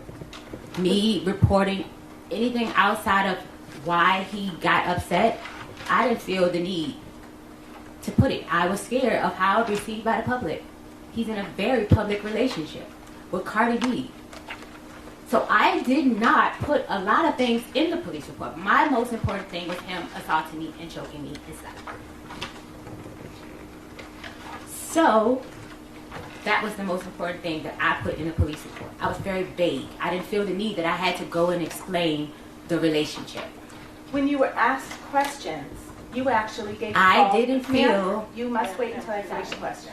Wait until counsel answers the question. Answer it, if you don't understand it, ask for Because you didn't feel it was important. When you were asked questions about what happened on December 2nd, you lied. It did not change what happened on December the 2nd. I'm It gonna did try not my change what happened on December the 2nd. He choked and slapped me. Ms. Adams, I'm going to try my question again. Because you didn't think it was important. When you asked the questions of Dedham Police Officer Ellis on December 16th, you lied. I did not lie. I just did not expand on detail on the relationship I had with Mr. Diggs. I didn't feel that that was important. The sexual relationship, I didn't feel like that was important. I didn't feel it was important that he was upset because I told him I was not in love with him like those other women. I was ashamed of being with him. I didn't feel the need to explain it to the police officer. Ms. Adams, please answer the question. The counsel can then ask you the next question. All right. Under oath, on December 2nd, when you claim Mr. Diggs walked into your room, you had not been having a text exchange fight over money. The True? last text exchange fight was over money. The last text exchange was me saying, you need to pay me out for the rest of the season. I'm out of your life.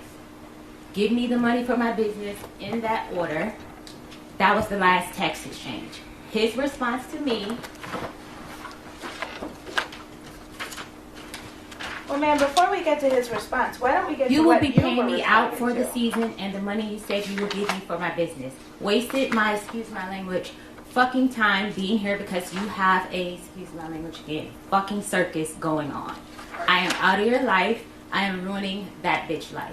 All right, Ms. Adams, you're going to listen to counsel's question. You're going to answer that question, and then you're going to wait for the next question. This is not an opportunity for you just to say whatever comes to mind. Okay. All right? It is to be responsive to the question presented. Okay. Next question, counsel. Thank you, Anna. That response that you just read, that was actually a response to something Steph wrote to you, right? That was a text exchange over Yes or money. no question, ma'am. What was your question? What you just read into the record, that was a response to a text message that Steph sent to you, correct? Yes. And in that request, in that message that Steph sent to you, you understood you were getting fired, right? No. What Steph wrote to you is, "I'ma leave you be. Thank you for cooking for me for this season. I appreciate you. Hate it even got to this, but oh well." Right? Yes. And you understood when you received that he was telling you you were not going to be cooking for him anymore. No. You didn't understand that. No. And that's why you responded with, "You will be paying me out this season and the money you owe me." No. Because you knew you were about to lose your job, right? I was not about to lose my job. You didn't understand, "I'ma leave you be. Thank you for cooking for me this season. I appreciate you. Hate it even got like this," as a sign that you were about to lose your job? No. In any event, you didn't tell Officer Ellis on December 16th when you reported this assault any of that, right? The last text message was about money.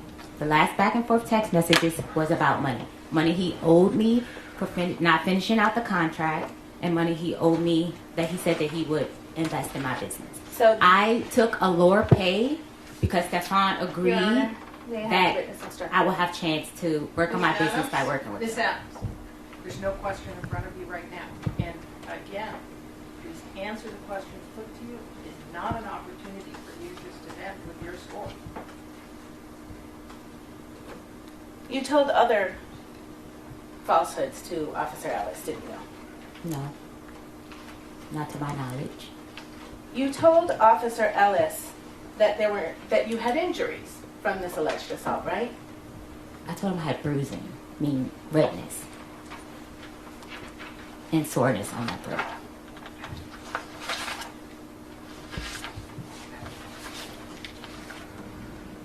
You told him you had bruising on your neck, right? It was like red.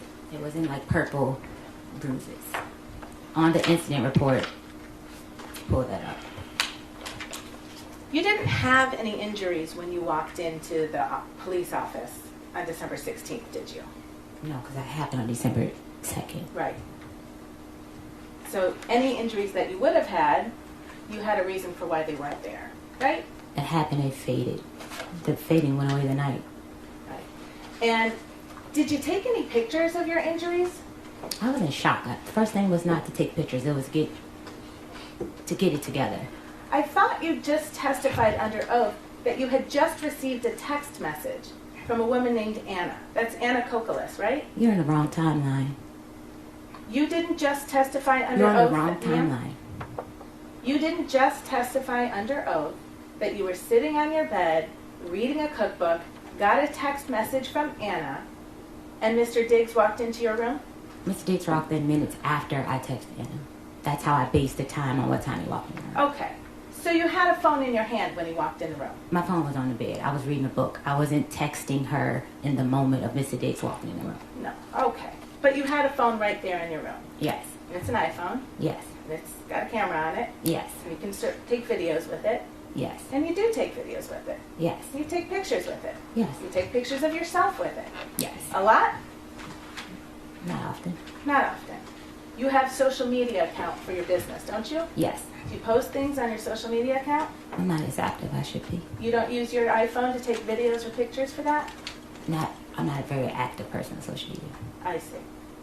But you certainly had a phone in your room when you claim you were violently assaulted and injured, right? That has nothing to do or justify the reason I was attacked. Say yes or no question, ma'am. Yes, I had a phone. Okay. You took no pictures of your face or your neck or That your has chest? nothing to do. I need to finish my question. Okay. You took no pictures of your face on December 2nd, did you? No. No pictures of your neck on December 2nd, right? No.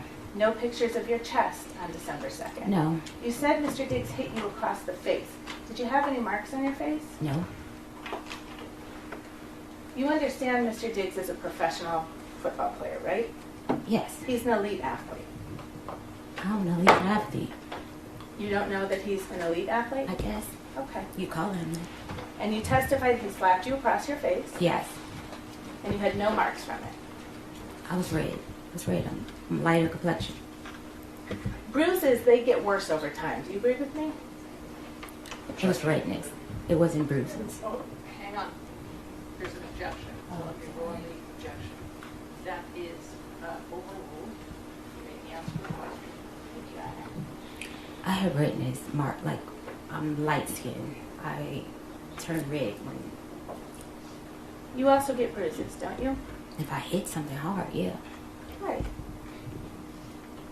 And bruises get worse over time, right? Okay. I'm not Do they? sure. I'm not sure. I don't get bruises a lot. I don't recall. Do you recall telling Officer Ellis you were bruised on December 2nd? My idea of bruising is soreness, hurting. I was red. It was redness. My face was red and on my chest was red. I didn't turn purple or pink or anything like that. I didn't. It was redness. Because you didn't have any injuries when you walked into the police station on December 16th, Officer Ellis actually sent you a form to fill out to describe the injuries that you said you had on December 2nd, right? Yes. And you filled out that form, right? Yes. And you didn't do it on December 16th, did you? No.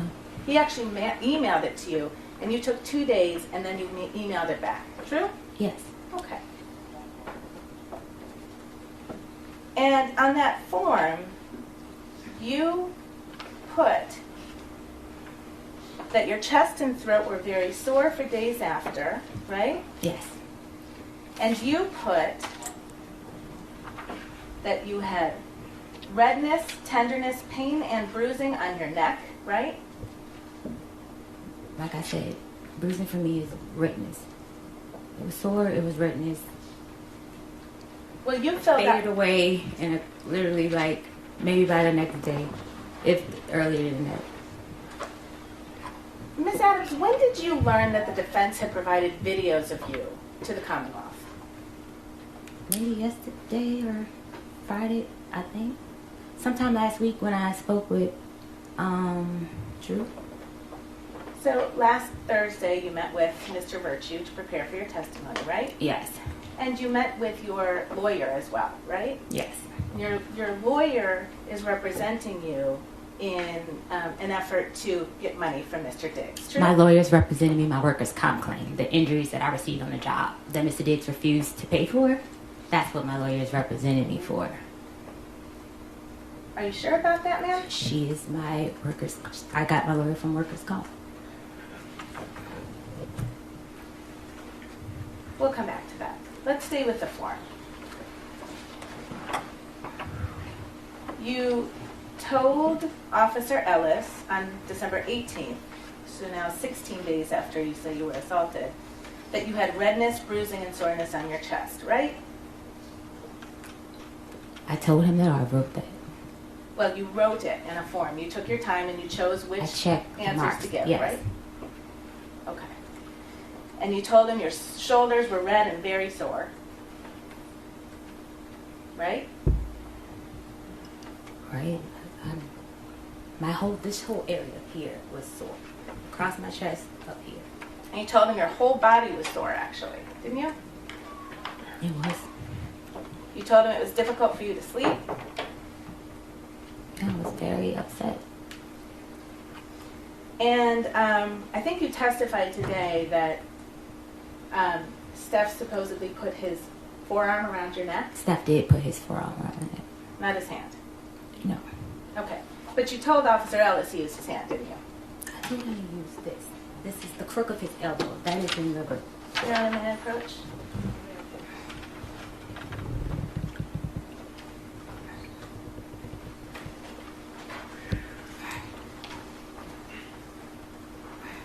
That's the form that you filled out over a course of 2 days and sent back to Officer Ellis, true? Yes. And if you look right in under the heading method and or manner of strangulation suffocation, right in the maybe top third of that page. See that? Yes. Question number 2. How was the victim strangled? Check all that apply. See that? Forearm, right hand. You told him you were strangled with his right hand, true? With forearm, right hand. That is what's checked. Okay, but you just testified under oath it was only his forearm. This is the right side. I'm little. Everything went across my neck. So you were, that is what I meant by forearm, right hand was his whole right side. Right hand was the smack and forearm was the choke. How was the victim strangled? That was, right hand meant smack, but his whole right arm was across my chest. you also estimated the level of pressure that the suspect used during strangulation. Do you remember doing that? Yes. I peed myself and I came back on my cycle really heavily. So that was So a it yes was or no question hard. there? You gave it a yes. You remember doing that, right? Yes. And you had a choice. Low is a 1 and 10 is a high. See that? Yes. What'd you pick? 10. 10. Yes. You said Mr. Diggs is 6 feet tall. He's actually 6'2", right? I don't know. You don't know how tall he is? You've known him for 4.5 years. I don't know. He's taller than me. Way taller than me. Okay. And you know he lifts weights every day, right? He takes hits from 300-pound men, right? For his job. True? I guess. Do you know that? No, I don't know what his role is. And I thought he ran the ball. I don't know if people, I'm not sure what he does. How many games that Steph Diggs has played in have you attended? I don't know football. I don't watch it to know what's what. I've attended a couple games. The question was, how many of Stefon Diggs' games have you gone to and watched? Gone to, maybe 4. And you don't know that he gets tackled in that game? I don't really watch it, honestly. I'm just there for the vibes. I don't really know what be going on in football. I don't know the rules. I think you will agree with me, that if Stefon Diggs used 10 out of 10 force on your neck, It was you 10 would've- for me. For my little body and what I couldn't breathe, it was a 10 for me. The question was, estimate the level of pressure that the suspect used during strangulation. It felt a 10 to me. I could not breathe. So you chose to answer a different question than the one you were asked. This questionnaire is about me. Why wouldn't I answer it about me? This is not a questionnaire that's a united, I don't know how to say it, a global, this is about me. This is what happened to me. Okay.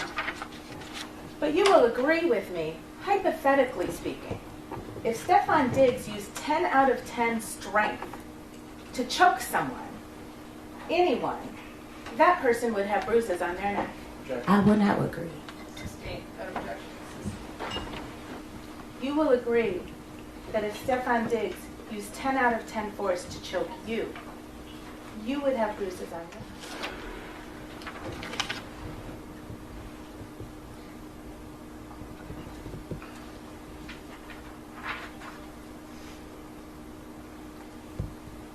Now, you went to New York, you said, on the evening of December 2nd, true? True. And you stayed there until December 9th. Yes. You had your phone with you all week. Yes. You took messages. You sent text messages. Yes. We know that because that's when you started talking about your money, right? I did what? You I testified. asked for my money. I didn't talk about my money. I asked for him to have finance sign off to pay me. My mistake. Yes. Thank you. We'll get to that money too. And you didn't think it was important to record your injuries or take photos. No, I was in shock. This is someone that I love that put his hands on me. That was not my first instinct, was to go and take a photo. Sure. And then December 3rd, you didn't take any pictures. No. And December It's a 4th, very you complicated relationship. No, I did not take photos. and you didn't take any videos. No. And you didn't go to the ER. No. You didn't go to a walk-in. He already medical had paid my medical bills. Why would I go get more medical bills? center. Objection, Your Honor. Move to strike. The answer would be stricken, non-responsive, jurors will disregard it, not consider. You didn't seek any medical attention, right? Unpaid medical bills. Your Honor. Counsel second.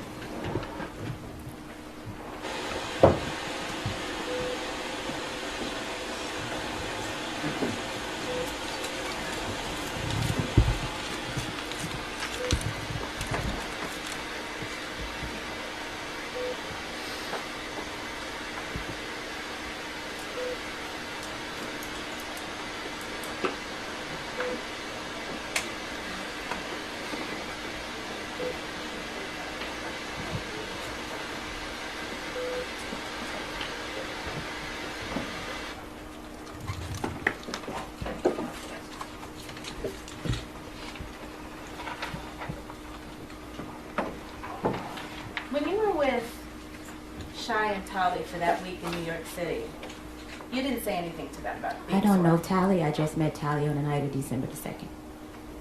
Okay. Shy Charles has her own. It's a personal Ma'am? relationship with Ma'am? Stefon. I need to be able to ask you questions. Okay, I and thought you I need was to be able to answering, answer. still answering the first question that you said. You didn't let me finish. Ms. Adams, we're going to take it again, just a question at a time. It isn't an opportunity for a narrative, and so let her ask her question, all right? And then answer the question, and if there is, if you're feeling that you're not being allowed to finish, let me know. Just take the question out. Okay, thank you. Thank you, Your Honor. You didn't tell them anything about being assaulted. These are not people I trust to tell anything of that nature to. They're just people that you trust to spend a week with. in These New are York. people that I met through Stefon Diggs. I had no choice but to stay with them. I had no money. I thought you just testified you had a ticket to Atlanta, That Sonny brought. and then you changed on December 2nd, right? Yes. And then you changed your ticket to Atlanta to go to New York with Yes. Shy and Sonny. I'm Yes. sorry, with Shy and Tali, right? Yes.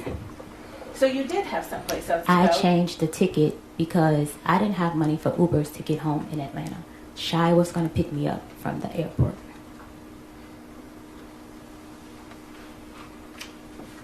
Okay. I didn't have a place to stay in Atlanta. I given up my place to stay with Stefon Diggs. So I didn't have money for a hotel or Airbnb to go home to Atlanta. All right, Ms. Adams, up to the next one. Thank you. You've traveled with Shy before, right? Yes, You went with her to Trinidad and Tobago. yes. You're actually friends with her, aren't you? Associates, Right. co-workers. Well, you've traveled to another country with Shy. It's levels to friends. It was a co-worker. I just met Shy in August. Did Steph go on that trip to Trinidad and Tobago? No, Okay.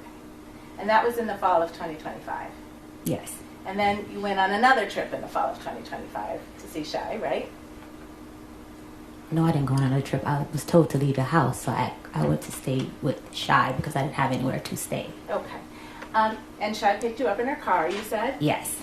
And can you describe what the inside of her car looks like? It's a white car. I think it's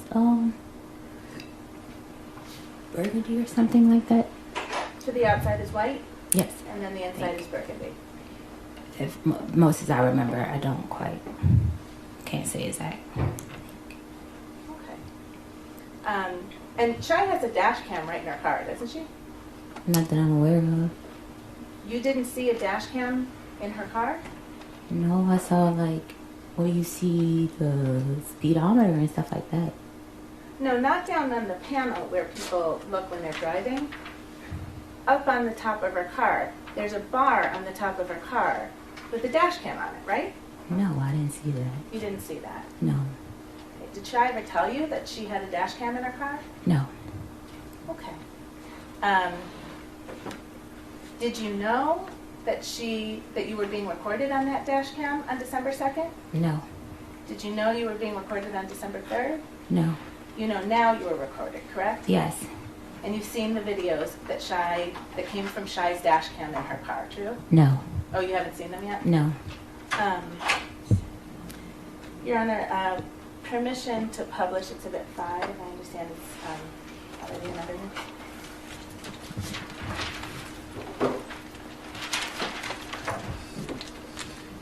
We're ready. Your Honor, sorry, but maybe we can see the sidebar.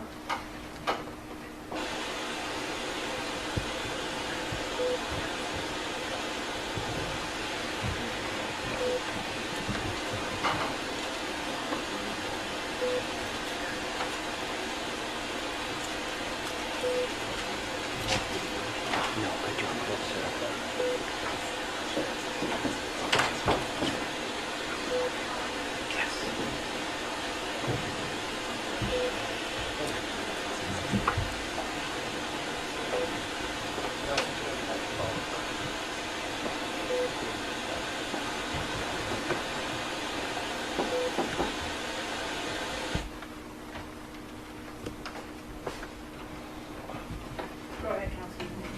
Thank you, Your Honor. Ms. Adams, I'm going to show you what's been admitted in this case as Exhibit 5. I can't see. Hang on, they're just putting it up. Just wait 1 second.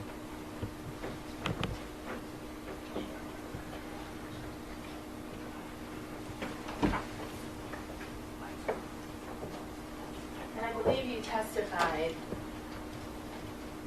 that you first became aware that there were videos of you last week. Yes.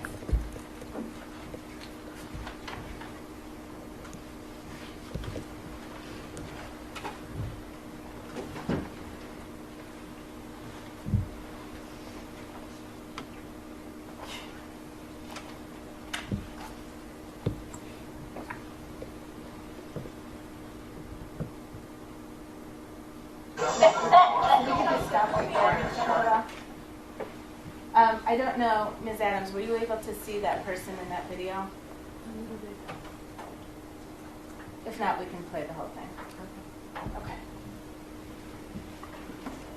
You can play the whole thing. We want to also move it.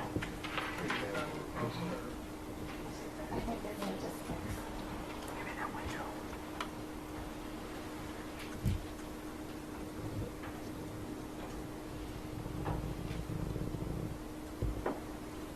while this is playing, Ms. Adams, do you recognize that person on the video as you? Yes. And you're sitting in the front seat of Shai's car? Yes. And this is you when you were, just after you were picked up from LaGuardia Airport on December 2nd, right? Yes. Was there someone else in the car to your memory? No. Not when she picked me up. I'm sorry? No, not when she picked me up. Okay. Did Tally Moses also get picked up from LaGuardia just after you? No, she got picked up at her boyfriend's house in Queens. Okay. But she was eventually in that car with you? So Shai was driving the car, is that right? Yes. And then you're in the front passenger seat as we see you? Yes. And then did Tally sit in the back behind you? Behind Shai. I'm sorry? Behind Shai? Okay. And this was all on December 2nd? Yes. And this is the day you say you were violently assaulted? Yes, that doesn't justify or prove that I wasn't assaulted because I learned how to save face. Okay? Mr. Kettlewell, can we also show the next video, Julian Salsa and Exhibit 5? Your Honor, just for clarification, there's Exhibit 5, I think, is just a number of videos in one exhibit. Thank you, Mr. Richards. And do you recognize the person in this video? Yes. And that's you in Shai's car again? Yes. And this is the next day, right? It's December 3rd. Do you recognize that? Well, I might not be able to see.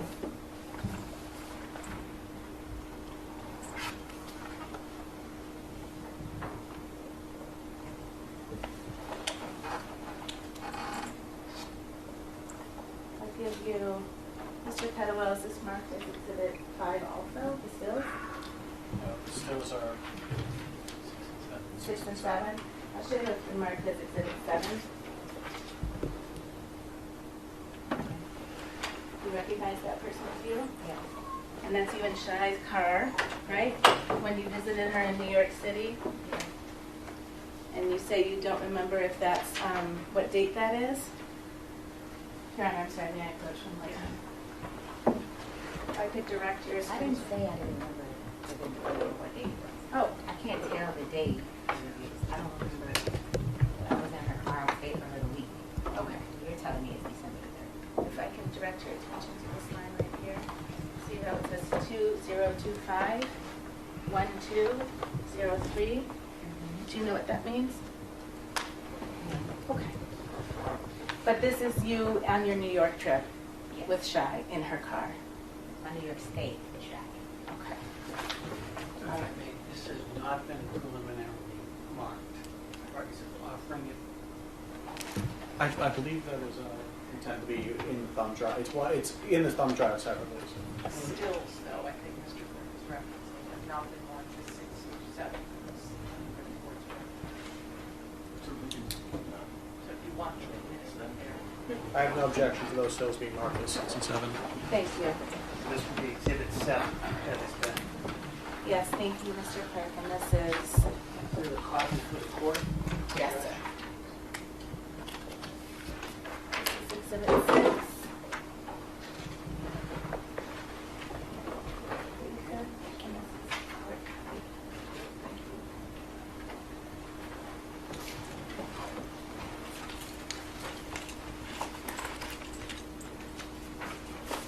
And then you also had some videos taken of you by Tolly while you were in New York, right? I don't remember. I don't recall. Do you remember? Well, first, you, Shai, and Tolly all stayed in Brooklyn in New York from December 2nd to December 9th, right? Yes. And you all stayed in the same bedroom, Yes. slept in the same bedroom. Yes. And were together a lot of the time that week. True? Mostly yes. Okay. And there was one night where you and Tolly were kind of goofing around with the video and taking videos. Do you remember that? I don't recall it. Okay. Mr. Kettlewell, can we play Exhibit 8? And, well, before we do, I would move Exhibit 8 into evidence. It's a video from December 6th. Thank you. Just no objection to that for the record.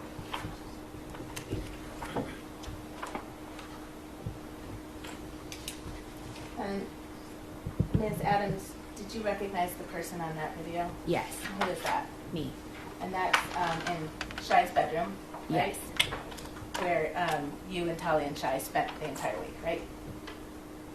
Majority Tyler would sleep on the couch some days. I'm sorry? Charlie would sleep on the couch some days. Okay. But in that video, that was, Tali was videoing you, right?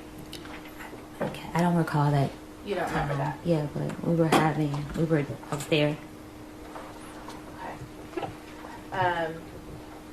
Mr. Kettlewell, and Your Honor, I would move in Exhibit 9, which is another video from that same time. December 6, 2025. That's still for the record, I believe it's also. Thank you, gentlemen.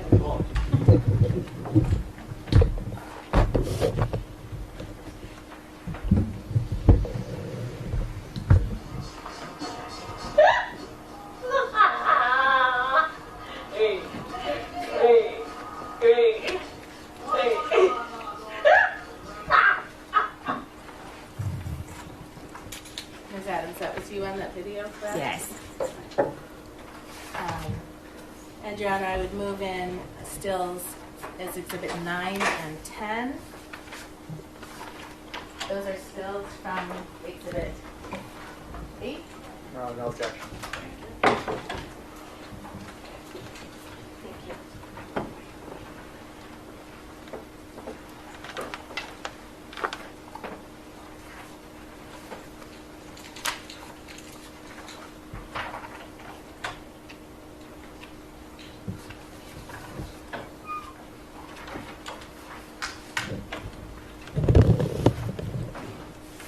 And Ms. Adams, I'd just ask you to look at those and tell me if that's a fair and accurate representation of you from the week you spent in New York That day, yes. on December 6, 2025. Yes. Your Honor, may I publish to the jury? Thank you. For the record, I am offering to the jury Exhibits 9 and 10, which are two stills taken from the second video of Exhibit 8. And no objection.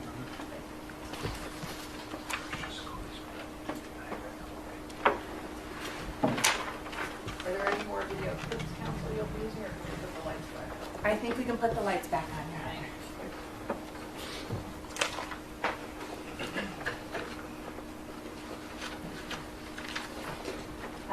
Now, Steph and his group got back from Miami to his Dedham home on December 7th, correct?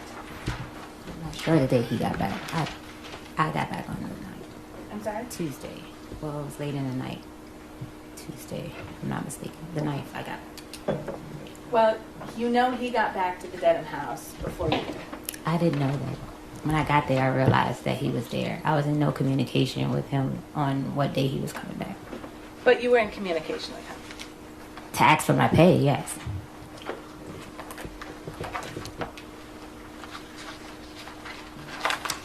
Can you turn to tab C, which has been marked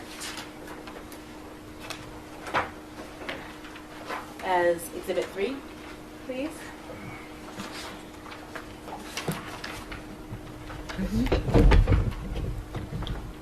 And you testified about a text exchange you had with him at around 12:30 on December 2nd, where you called him a pussy, right? Yes. And then he said, "Show me I'm pussy," and you said, "Will do," Yes. right? And then if you turn the page, if you look to the next message from you, so in Exhibit 3, there are bubbles, right? There's blue bubbles you see and green bubbles. Yes. And do you understand the green bubble to be Steph Diggs messages Yes. and the blue bubbles to be your messages? Yes. Okay. And if you look on the page, I hope you're on the right page, it ends in that number on the bottom right corner at 118. Do you see that number? Now may I approach? Yes.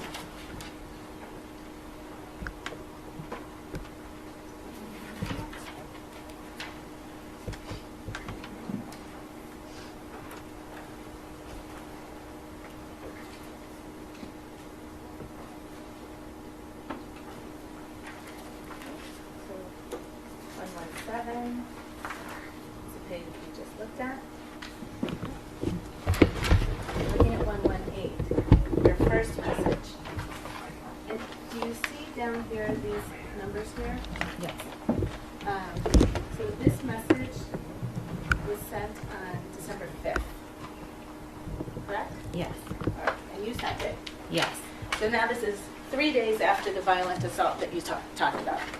right? Yes. And what did you say in that message? How can you approve my pay with finance, please? I have to pay my insurances this month. Thank you. Please and thank you. Okay. And then if you could look at the next message. Actually, you know what? Let's not do that. Let's hold that for a second. So you were texting with Steph Diggs in the week you were in December. I'm sorry, in the week in December you were in New York, right? I text Stefon one time. Okay. But your testimony is you don't know when he was coming back to the Dedham house. I didn't. I didn't know the exact date. You didn't. But you knew he was coming back. Yes. Because that would be important to know, right? I've worked in this industry. I went off of a previous client schedule. They normally will return on Tuesday. So Well, I was in guest mode. But the last time you saw Steph Diggs was when he was assaulting you, you said. That wasn't the last time I saw Steph Diggs. I said here that I walked in his room after the assault before I was leaving to give him his birthday gift. That's right. Yes. Okay. You gave him a birthday gift after the assault happened. We were friends for 4.5 years with a very complicated relationship. Okay. So if I could ask you actually to turn to Exhibit 4, which is behind the tab D. And Your Honor, this is an evidence.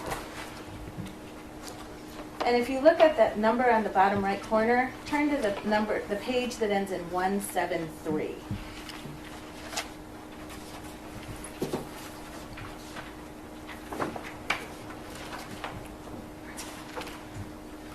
And I'll ask you some questions before we get to that substance, okay? Mm-hmm. I think you testified on December 9th you went back to the Dedham house, right? Yes. And you got yourself an airplane back to Boston, right? Sonny got me an airplane back to Boston. Okay.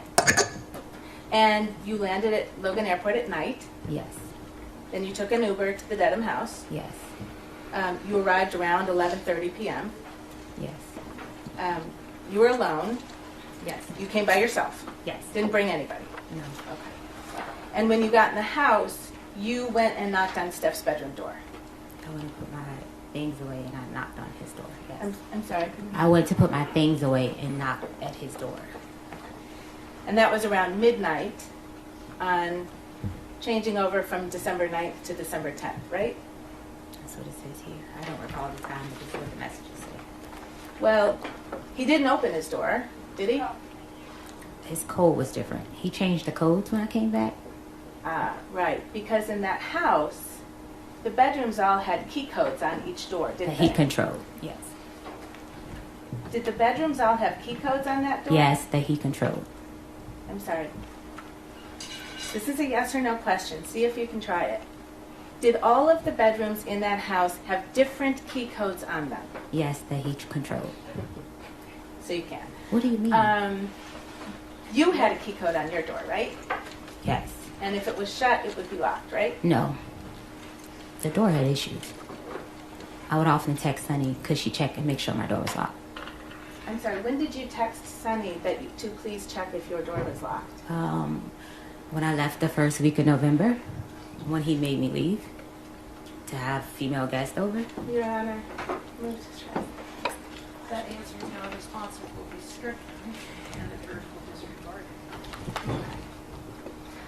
So on December 9th, round about midnight, when you got back to his house alone, Yes. you went and knocked on his door, right? Yes. And he didn't open it, I didn't right? knock. I tried to get in the door. Okay, you tried to walk into his door. No, that's how I would go in his room.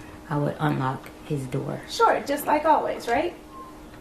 When he needs food and his door was closed, I would go in his room.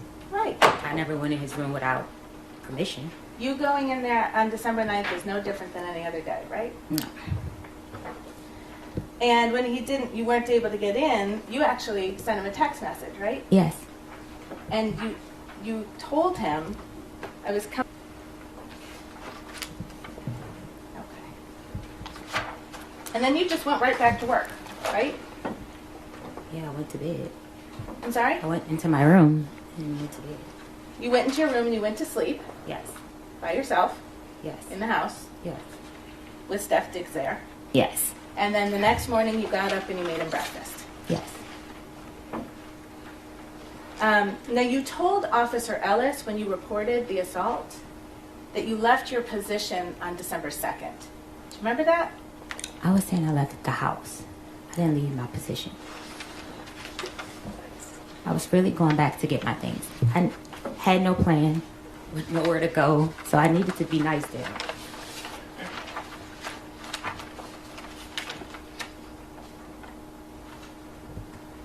Did you tell Officer Ellis, after the alleged assault on 12/2/2025, Adams left her position and left the residence to stay with a friend in New York? Left my position mean I left to get on a plane and go. I didn't tell him I quit. That didn't mean that I quit. You didn't quit. No. Did you tell Officer Ellis that on 12/9/2025 you returned to the house just to get your property? Yes, I was going to get my property. But you were also going to work for a while first? Basically, I was going to get my property. I was trying to get my money. I asked Mr. Diggs the next day about my money when I returned to the house. And you kept on cooking and doing your job for a whole nother week, didn't you? No, I stopped cooking. If I'm not mistaken, I didn't cook over the weekend.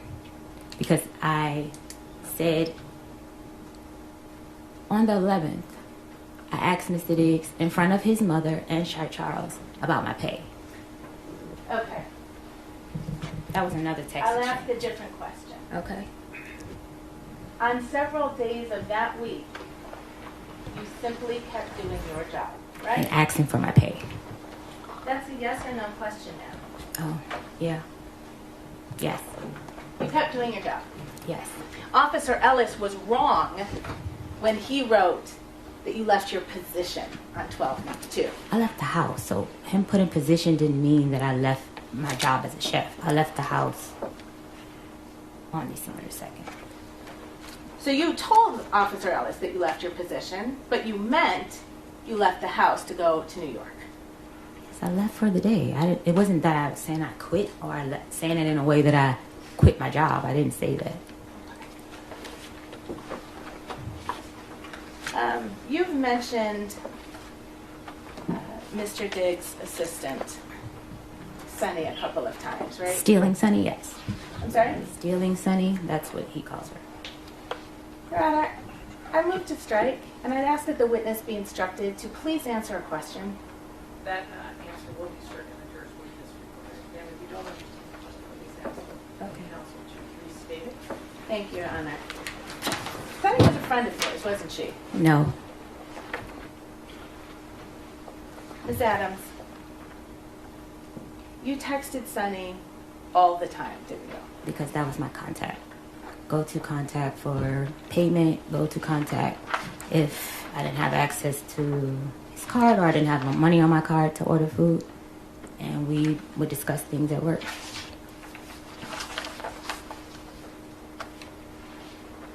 I'm going to show you a document. Take a look and see if you can recognize that as text messages between you and Sarah.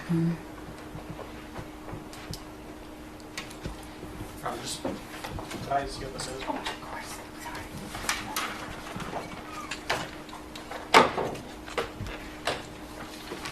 Thank you.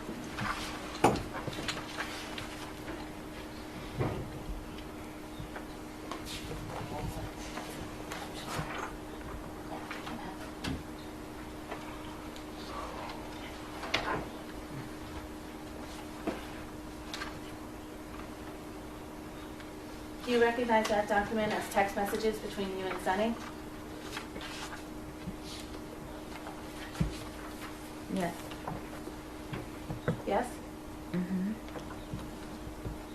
Okay. Your Honor, may I approach? This document doesn't have numbers on it, so I'm just going to direct you. Do you see where the messages start on Thursday, December 11th, Yes. at 7:44 a.m.? You see that? Yes. And this is an exchange between you and Sunny, right? Yes. And you write to her morning did you change my door code, right? Yes. And that's what you were just talking about. Each door has its own door code in Steph Diggs' home, right? Yes. And you were having trouble getting into your door code on December 11th. Yes. And had you been having trouble getting into your door code since you got back on the evening of the 9th and 10th? When I walked in on the 9th, it pushed right open. Okay. All right. So it changed in somewhere around there. When the morning, maybe when I walked out the door, that morning I made breakfast. If I'm not mistaken, that's the morning that, Yeah, ma'am, I'm just going to stop you because Okay. it's not responsive. all right. All right? So on December 11th at 7:44, you asked Sunny, did you change my door code? And she says, no, I don't know the code. Right? She doesn't have access to change code. Okay. And she says, Rich? Question mark. Who's Rich? Rich was like, somebody that helped around the house. He was like a maintenance guy. I Right. don't call him that.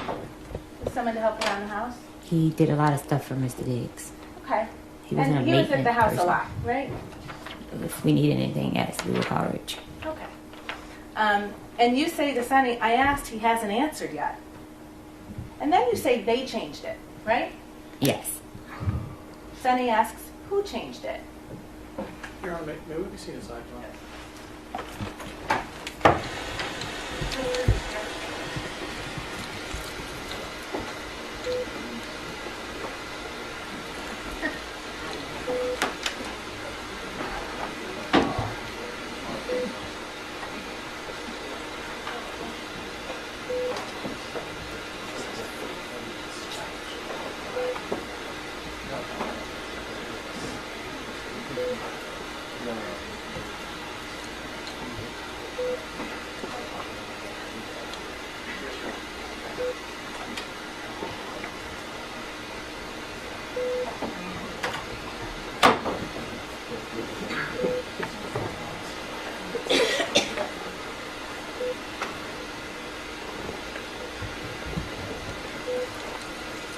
Jurors, are you all doing okay? Does anyone need a break?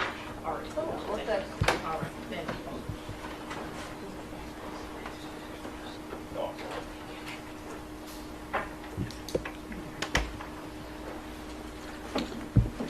All right, so you say they changed it, right? And Sunny asks, who changed it? And what did you say to Sunny? He said they. He said they. So What else did you say to Sunny? He said, hey, so Steph and his name was White Bitch. I'm sorry? What? I said, he said they, so Steph and the White Bitch. When you said, he said they, the he in that sentence was Steph, right? Yes. No. Yeah. Yes. And the they, who is that? Them two together. So your testimony is, so the white bitch, is that Lindsay? Yes. Okay. All right. So was that the kind of thing you said to your coworker?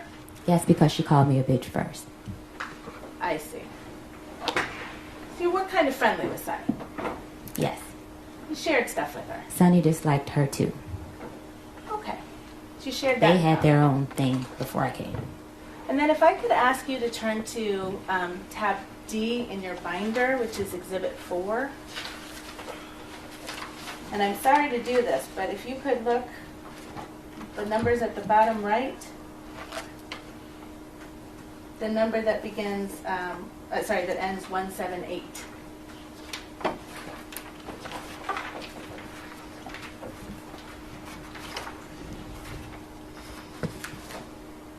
You there? Mm-hmm. Okay. And so that text exchange with Sunny, that was at 7:44 a.m. on December 11th. Yes. All right. And if you look at these messages on page 178 of Exhibit 4, this blue message at the top is something that you sent on December 11th, 7:52 a.m. Do you see that? Yes. And you sent it to Steph. Yes. What did you say to Steph? Did Lindsay change my door code? And why can't I get into my room? Okay. And then you and Steph kind of have a back and forth about the codes and why can't you get in, right? Yes. All right. I don't remember that. That's not listed here, though. Okay. And meanwhile, you're also having a text exchange with Sunny about Steph in the white bitch, right? Yes. Objection, Your Honor. Yes.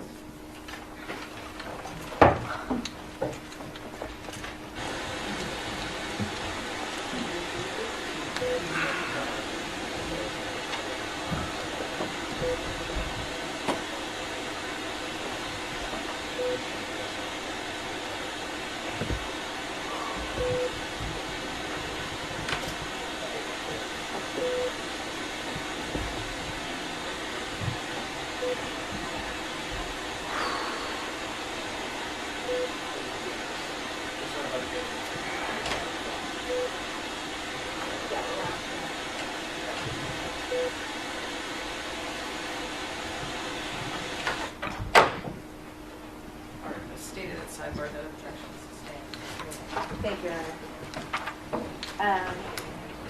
So you and Steph have some back and forth that same morning, December 11th, right? In text message. And he explains to you, if you can turn the page to 2 pages in, to page 180. He explains to you, I didn't know if you were if he was going to come back or not, so I had him. And what did you respond?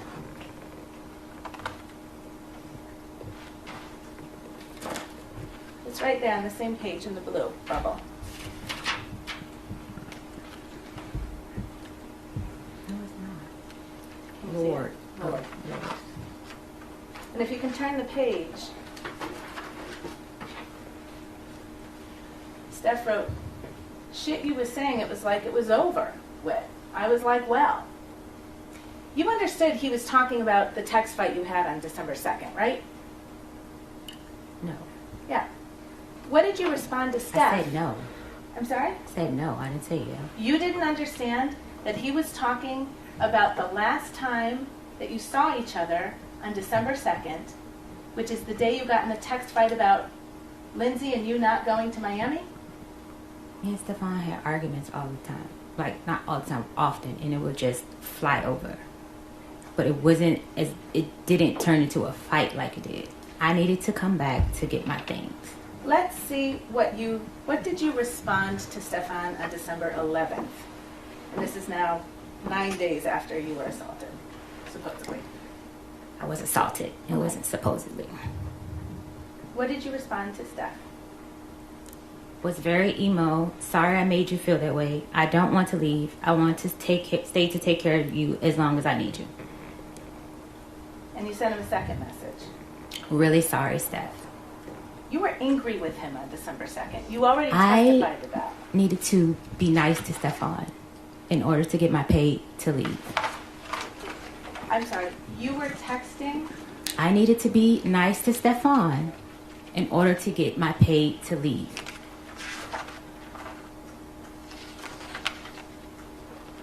Let's talk about your pay. Yes. You admit that you were apologizing to him about December 2nd and your behavior, don't you? I was being nice to Stefon to get back in his good graces to get paid. You were apologizing for your Not behavior. by choice. You were apologizing to Stefon Diggs by text on December 11th for your behavior on December 2nd. Not by choice. Is that a yes? That's a not by choice. It's a yes or no question, ma'am. I don't know what that would be, a yes or no question. It's a yes or no question. If the witness is saying she can't answer that yes or no, she can have the answer. Okay.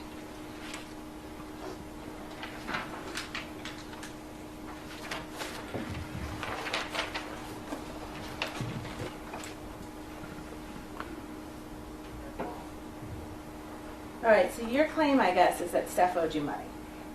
It's not a guess. Stefon did back wages. You were Wages paid- owed. You were It was paid- wages. I think you should use the correct language. The correct language It's for your wages. civil lawsuit? I don't have a civil lawsuit. You were paid $2,000 per week to cook for him, right? Yes. And if you used your own money to buy groceries, you were reimbursed for that. Yes. And when you were hired to work as Steph's chef, you didn't have to fill out a job application, right? As stated previously, me and Stefon had an interpersonal relationship that was professional. So is that a no? I did not. I don't know how to fill out- answer that question. Yes Did or you fill no. out a job application? I don't know how to answer that question. Yes or no. Yeah, did you fill out a job application? No. Yes or no? No. Next question. You didn't have any employment contract or anything? Yes, we did. Did you sign a written employment contract? We had a verbal text contract. Okay. You didn't have to interview with anyone to get the job, right?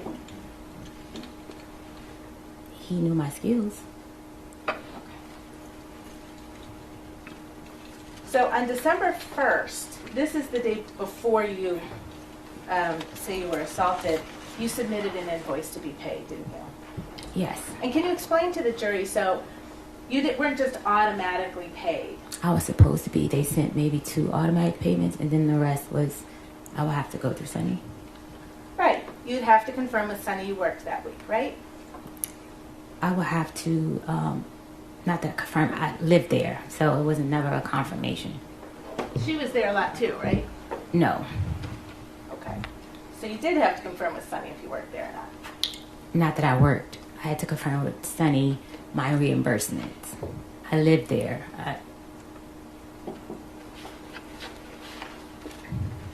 And on December 1st, what you did was you took an invoice for money you claimed you were owed, right? It's not a claim, it's money that I was owed. You submitted an invoice on December 1st for payment, right? I don't recall. I don't know the exact date.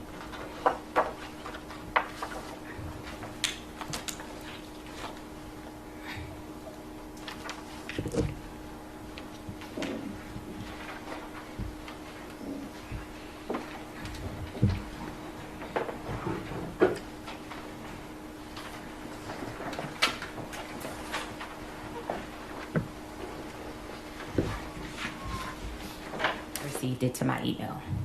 Did you see the text of this message before? I seen a screenshot similar. I You know- can't recall You know the you exact have. message. Would you like me to give you a document to Sure. refresh you? Yes.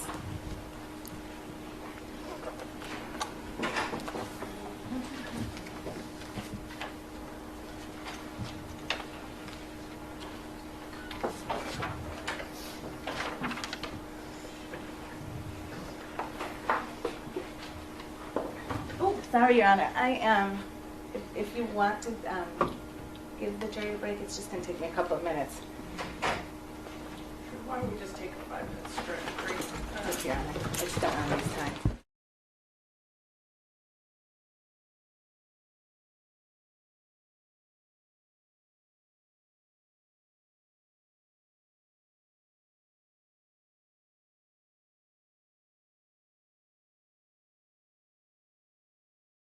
Yes. We were just looking at... Sergeant McCormick's back in session. You may be seated. Thank you, Your Honor. May I proceed? Yes. We were just looking at an email, and you didn't remember, you said you hadn't received it in that form. If you can turn the page, did you see the invoice? Yes. And that was your invoice, right? Yes. And you said on that invoice dated December 1st, right, Yes. that you were owed payment of $2,000 for three weeks in November, right? Yes. And you were owed grocery reimbursement for $3,179.06, right? Yes. And that was what you submitted to get payment. Yes. And you said you didn't receive this email, but you remembered getting it by text message, right? Yes. Okay. And so you have read, and you remember seeing the substance of this email, true? Yes. Okay. And this is a response to your invoice, right?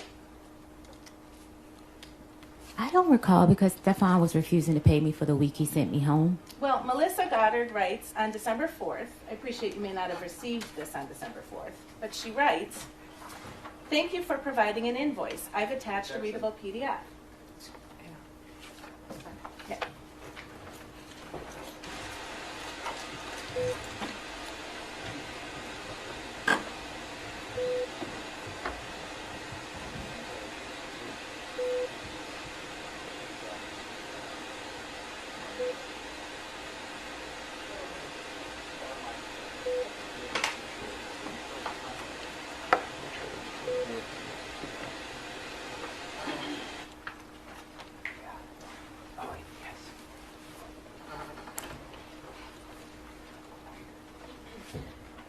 And it turned out, Ms. Adams, you had gotten paid for 2 of the 3 weeks that you said you hadn't gotten paid for, right?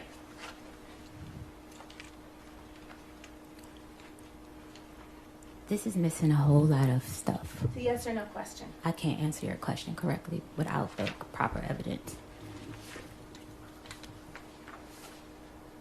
Your Honor, may I approach? You may.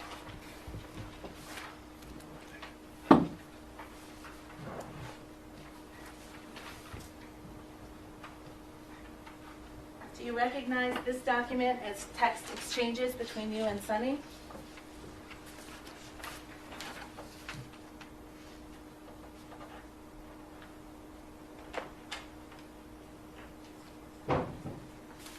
Yes.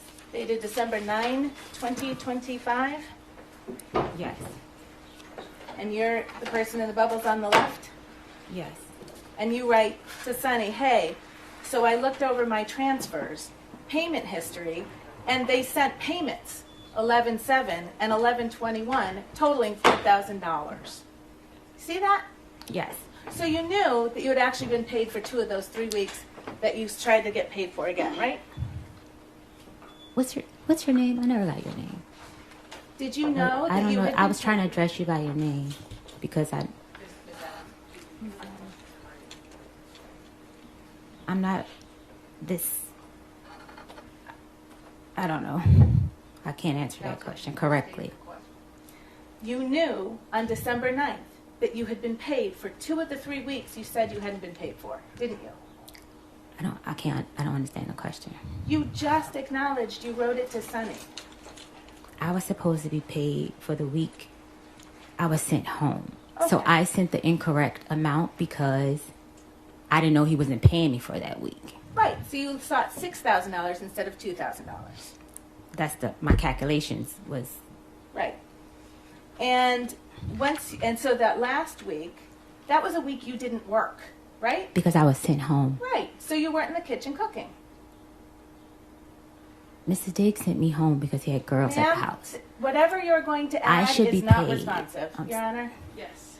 Ms. Adams, you understand the question you're being asked? I don't Answer understand. her question. Answer Attorney Stewart's question, all right, if you can. If it's confusing to you, she will restate it. Counsel, would you restate your question? Yes.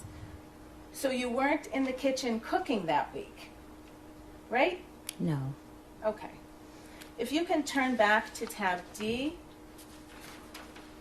the page that ends 171, this is Exhibit 4. It has been marked and admitted into evidence. Let me know when you get there. Indeed. You're there? Mm-hmm.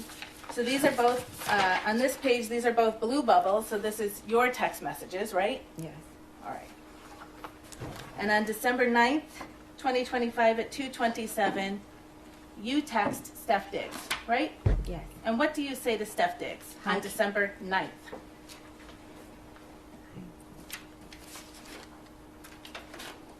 Do you need help finding it? What's the last? 171. I can help you find it if it.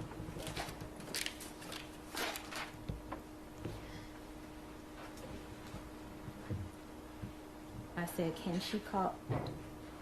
I'm sorry, the second text message. Read the second text message Yes, please. without reading the You messages can read before. the first and we can talk about who you're asking about. That's fine. I was told to contact Melissa about my pay. Okay. So I responded, can she call me or can I call her? And Melissa, just to the record's clear, is Melissa Goddard, right? Yes, She's Steph Diggs' bookkeeper. that's what I was told. She's the person who wrote that email on December 4th informing you that you had been already paid for 2 of the 3 weeks you were looking for, right? I didn't receive that email. Understood. So you were asking if she could call you or you could call her, right? I was told to You were reach out to told you her. could talk to her, right? Yes, And you never called her, did you? yes, I did. What did you say in the second I text asked him bullet? for the number. I'm sorry, and I what did asked him for Miss Melissa Goddard's number. the number is right on the email that read is 5 days later, December 9th. What I'm trying to say to you is that that text message was sent at a later date to me.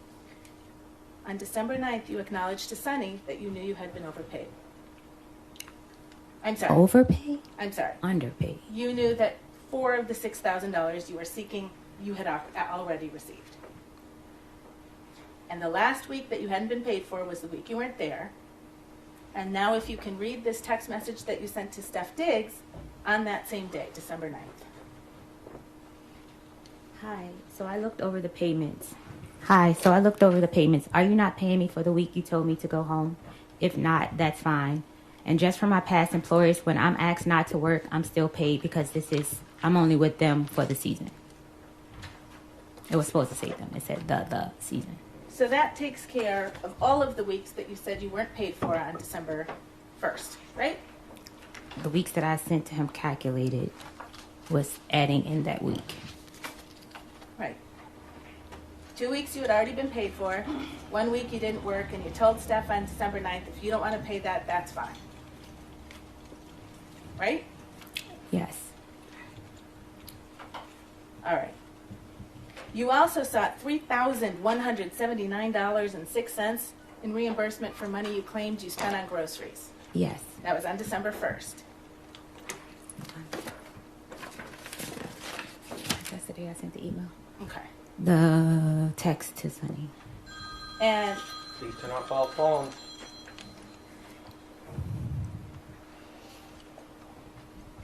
you knew that you needed to submit receipts to justify that level of expense on groceries. That's what I did.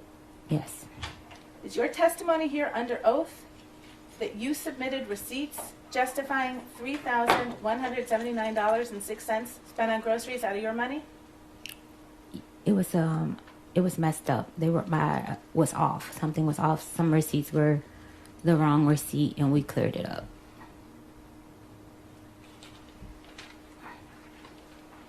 So something was messed up about that. Yes. Right?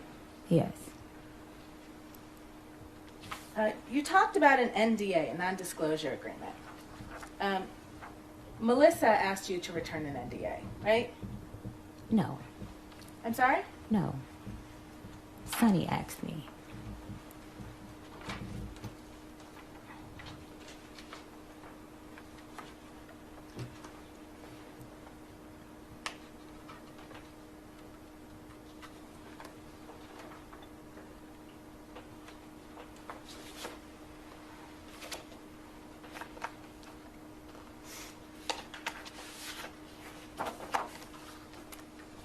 You received an email from Melissa Goddard on December 13th, right? Melissa and Sunny, I was having problems with the email, the same email. Yes or no question, ma'am. I can't answer that correctly. May I approach, Your Honor?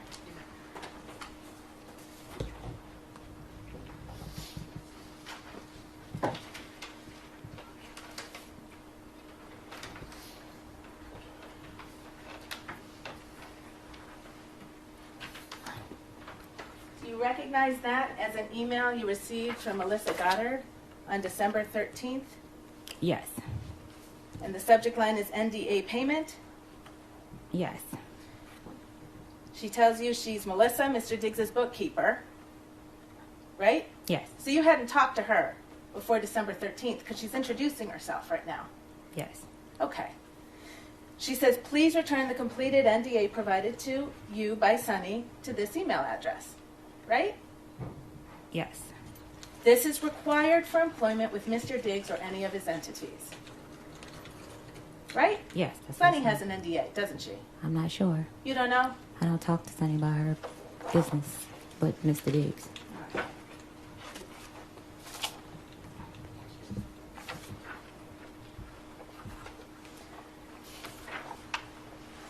You had some text messages with Mr. Diggs on December 13th, right after you got that email, didn't you?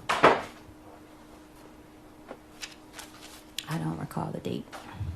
I would like to see. Let's go back to Exhibit 4. It's tab D, page 195.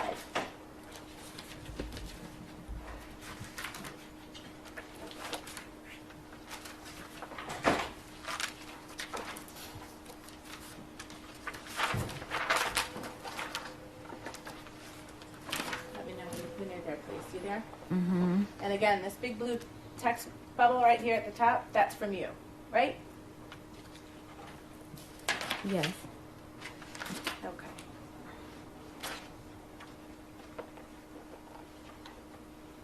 And you write to Steph on December 13, 2025, you sitting here playing in my face. It's 700 some comments and none saying you effing Lindsay. Not a one. So if I told someone that, why it's not in a blog? You're still talking about that blog, that anonymous blog that caused you to get mad at Steph on December 2nd, right? From my recollection, he didn't.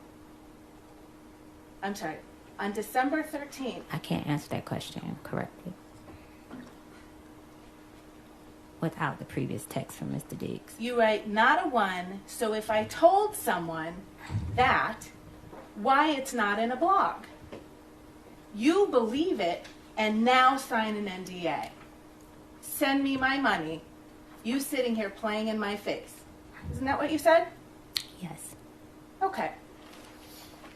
You were mad about the NDA because you thought you had to sign it because Steph believed you leaked something, right? Yes. Didn't have anything to do with an assault. What did you say? I don't understand your You question. thought the fact that you were being asked to sign an NDA was an indication that Stefon still didn't trust you, right? No. But you're talking about Lindsay and a blog to him the same day you get an email from Melissa asking you to sign an NDA, right? Stefon knew that I know. Yes so or no I question, can't ma'am. answer that question without explaining. If I told someone that why it's not in a blog, you believe it and now sign an NDA. Those are your words, right? It was now signing NDA after you assault me. I had information on you, You didn't and you say think I was leaving. Ma'am, it's not responsive. You didn't say anything about an assault when you talked about an NDA, did you? It does not change the fact that I was assaulted. You talked about Lindsay in a blog and he It believed does not Lindsay. change the fact I was assaulted. The first time you connected an NDA with an assault was when you went in to talk to Officer Ellis on December 16th to make a police report, right? Yes, because I noticed the behavior.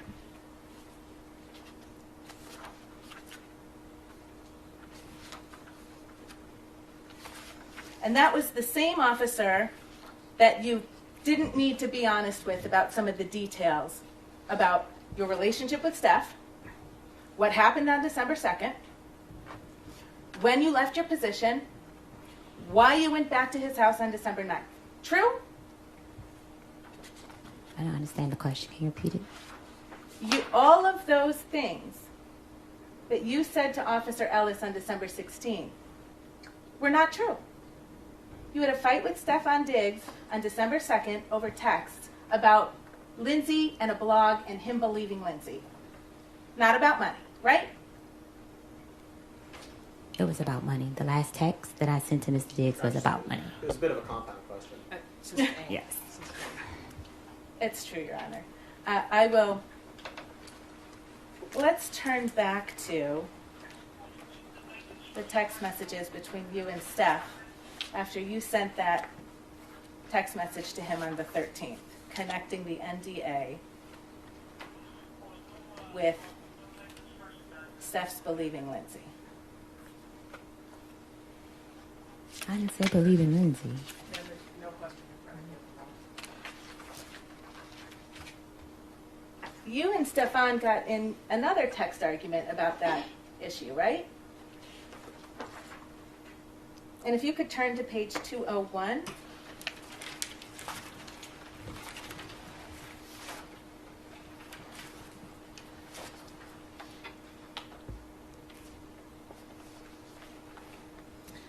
The green bubble is Stefon, right? Yes. And he writes to you on December 13th, here you go. Don't worry about Melissa, and you don't got to worry about working moving forward. I never told nobody not to pay you. They said you owed money. You knew that, right?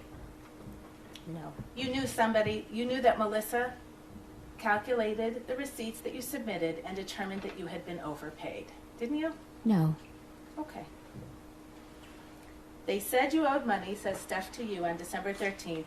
Here go that bread you was supposedly owed, I guess. That's what he said to you, right? Yes. And he Apple paid you $2,000, didn't he? Yes. And then he left another $2,000 on the stair railing in his home for you. And that was for the week that I was there. That was for the week of December 9th when you worked, right? And he asked you 3 times in your text message, what else do I owe you? And you never gave him a number, did you? I said they owe me grocery. I had given Sonny the grocery reimbursement, the person that was my contact for giving receipts to. I thought you just testified there was a mix-up with the numbers. Yes, but I had talked to her about that. We had came up with the exact numbers after she added up the receipts. You understood that Steph fired you that day, right? To leave. So the record's clear. You came back on December 9th. To get my money that I was owed. You worked. And then on December 13th, Steph told you you didn't need to work there anymore, right?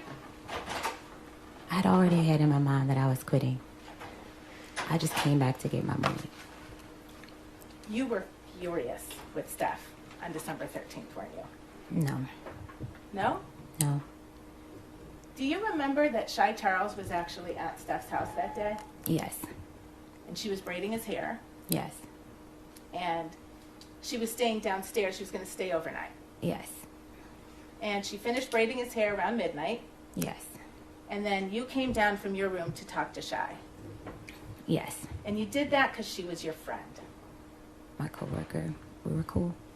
And she's the person you spent that week in New York with. December 2nd, the day you were supposedly assaulted, until December 9th, when you came back to the Dedham house, right?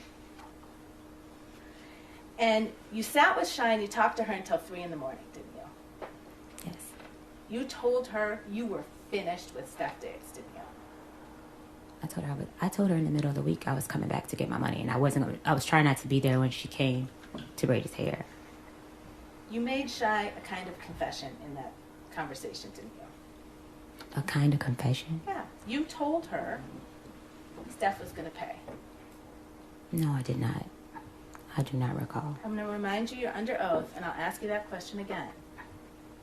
Did you or did you not sit with Shy Charles on December 13th, a few hours after you were fired from your job, and tell Shy that Steph Diggs was going to pay? No. Did you tell Shy you were going to sue Stefon? No.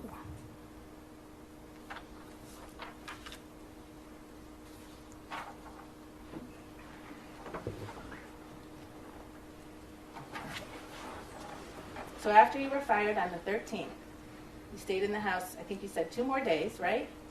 I wasn't fired. After Steph Diggs told you you didn't need to work there anymore and paid you all the money That day you went back that to you claimed you were owed, you stayed in the house for 2 more days, right? I had to get a plane ticket and I had to find somewhere to stay. Okay. And then when you left his house, you went to the Dedham police station. No. You went to the Dedham police station on December 16th. I left his house on the 15th. You testified, and on your direct examination, you left on the 16th. I left Stefon's house on the 15th. I went to the Dedham police station on the 16th. Okay. And you told them he'd assaulted you 14 days before. On December the 2nd. And you had to pick a day that was long enough ago that it would explain why you didn't have any injuries, right? Objection.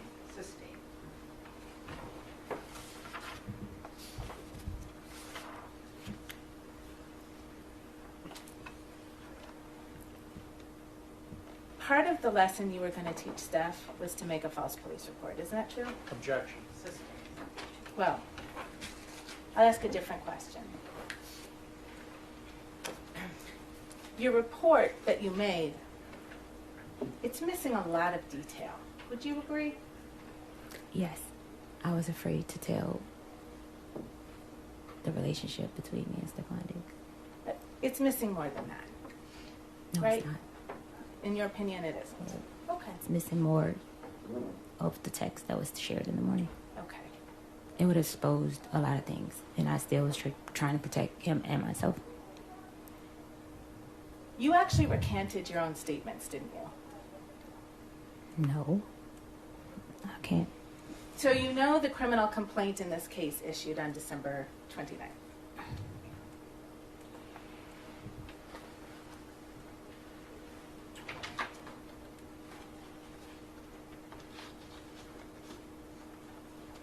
Right?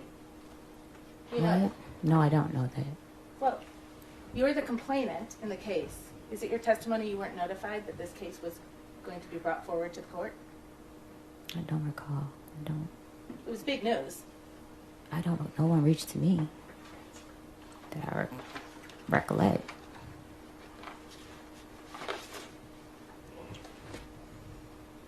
You reached out to Steph's girlfriend at the time after this complaint was made public, right? Because in the police report, I had not listened to the voice note.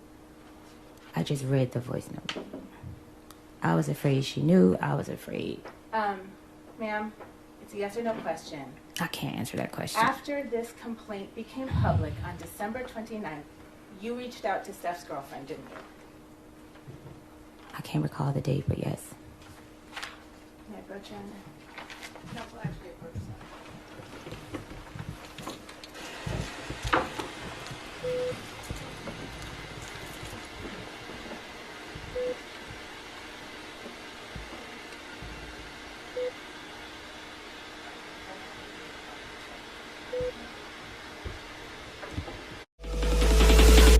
No way. Bye! Kobe! Pancho!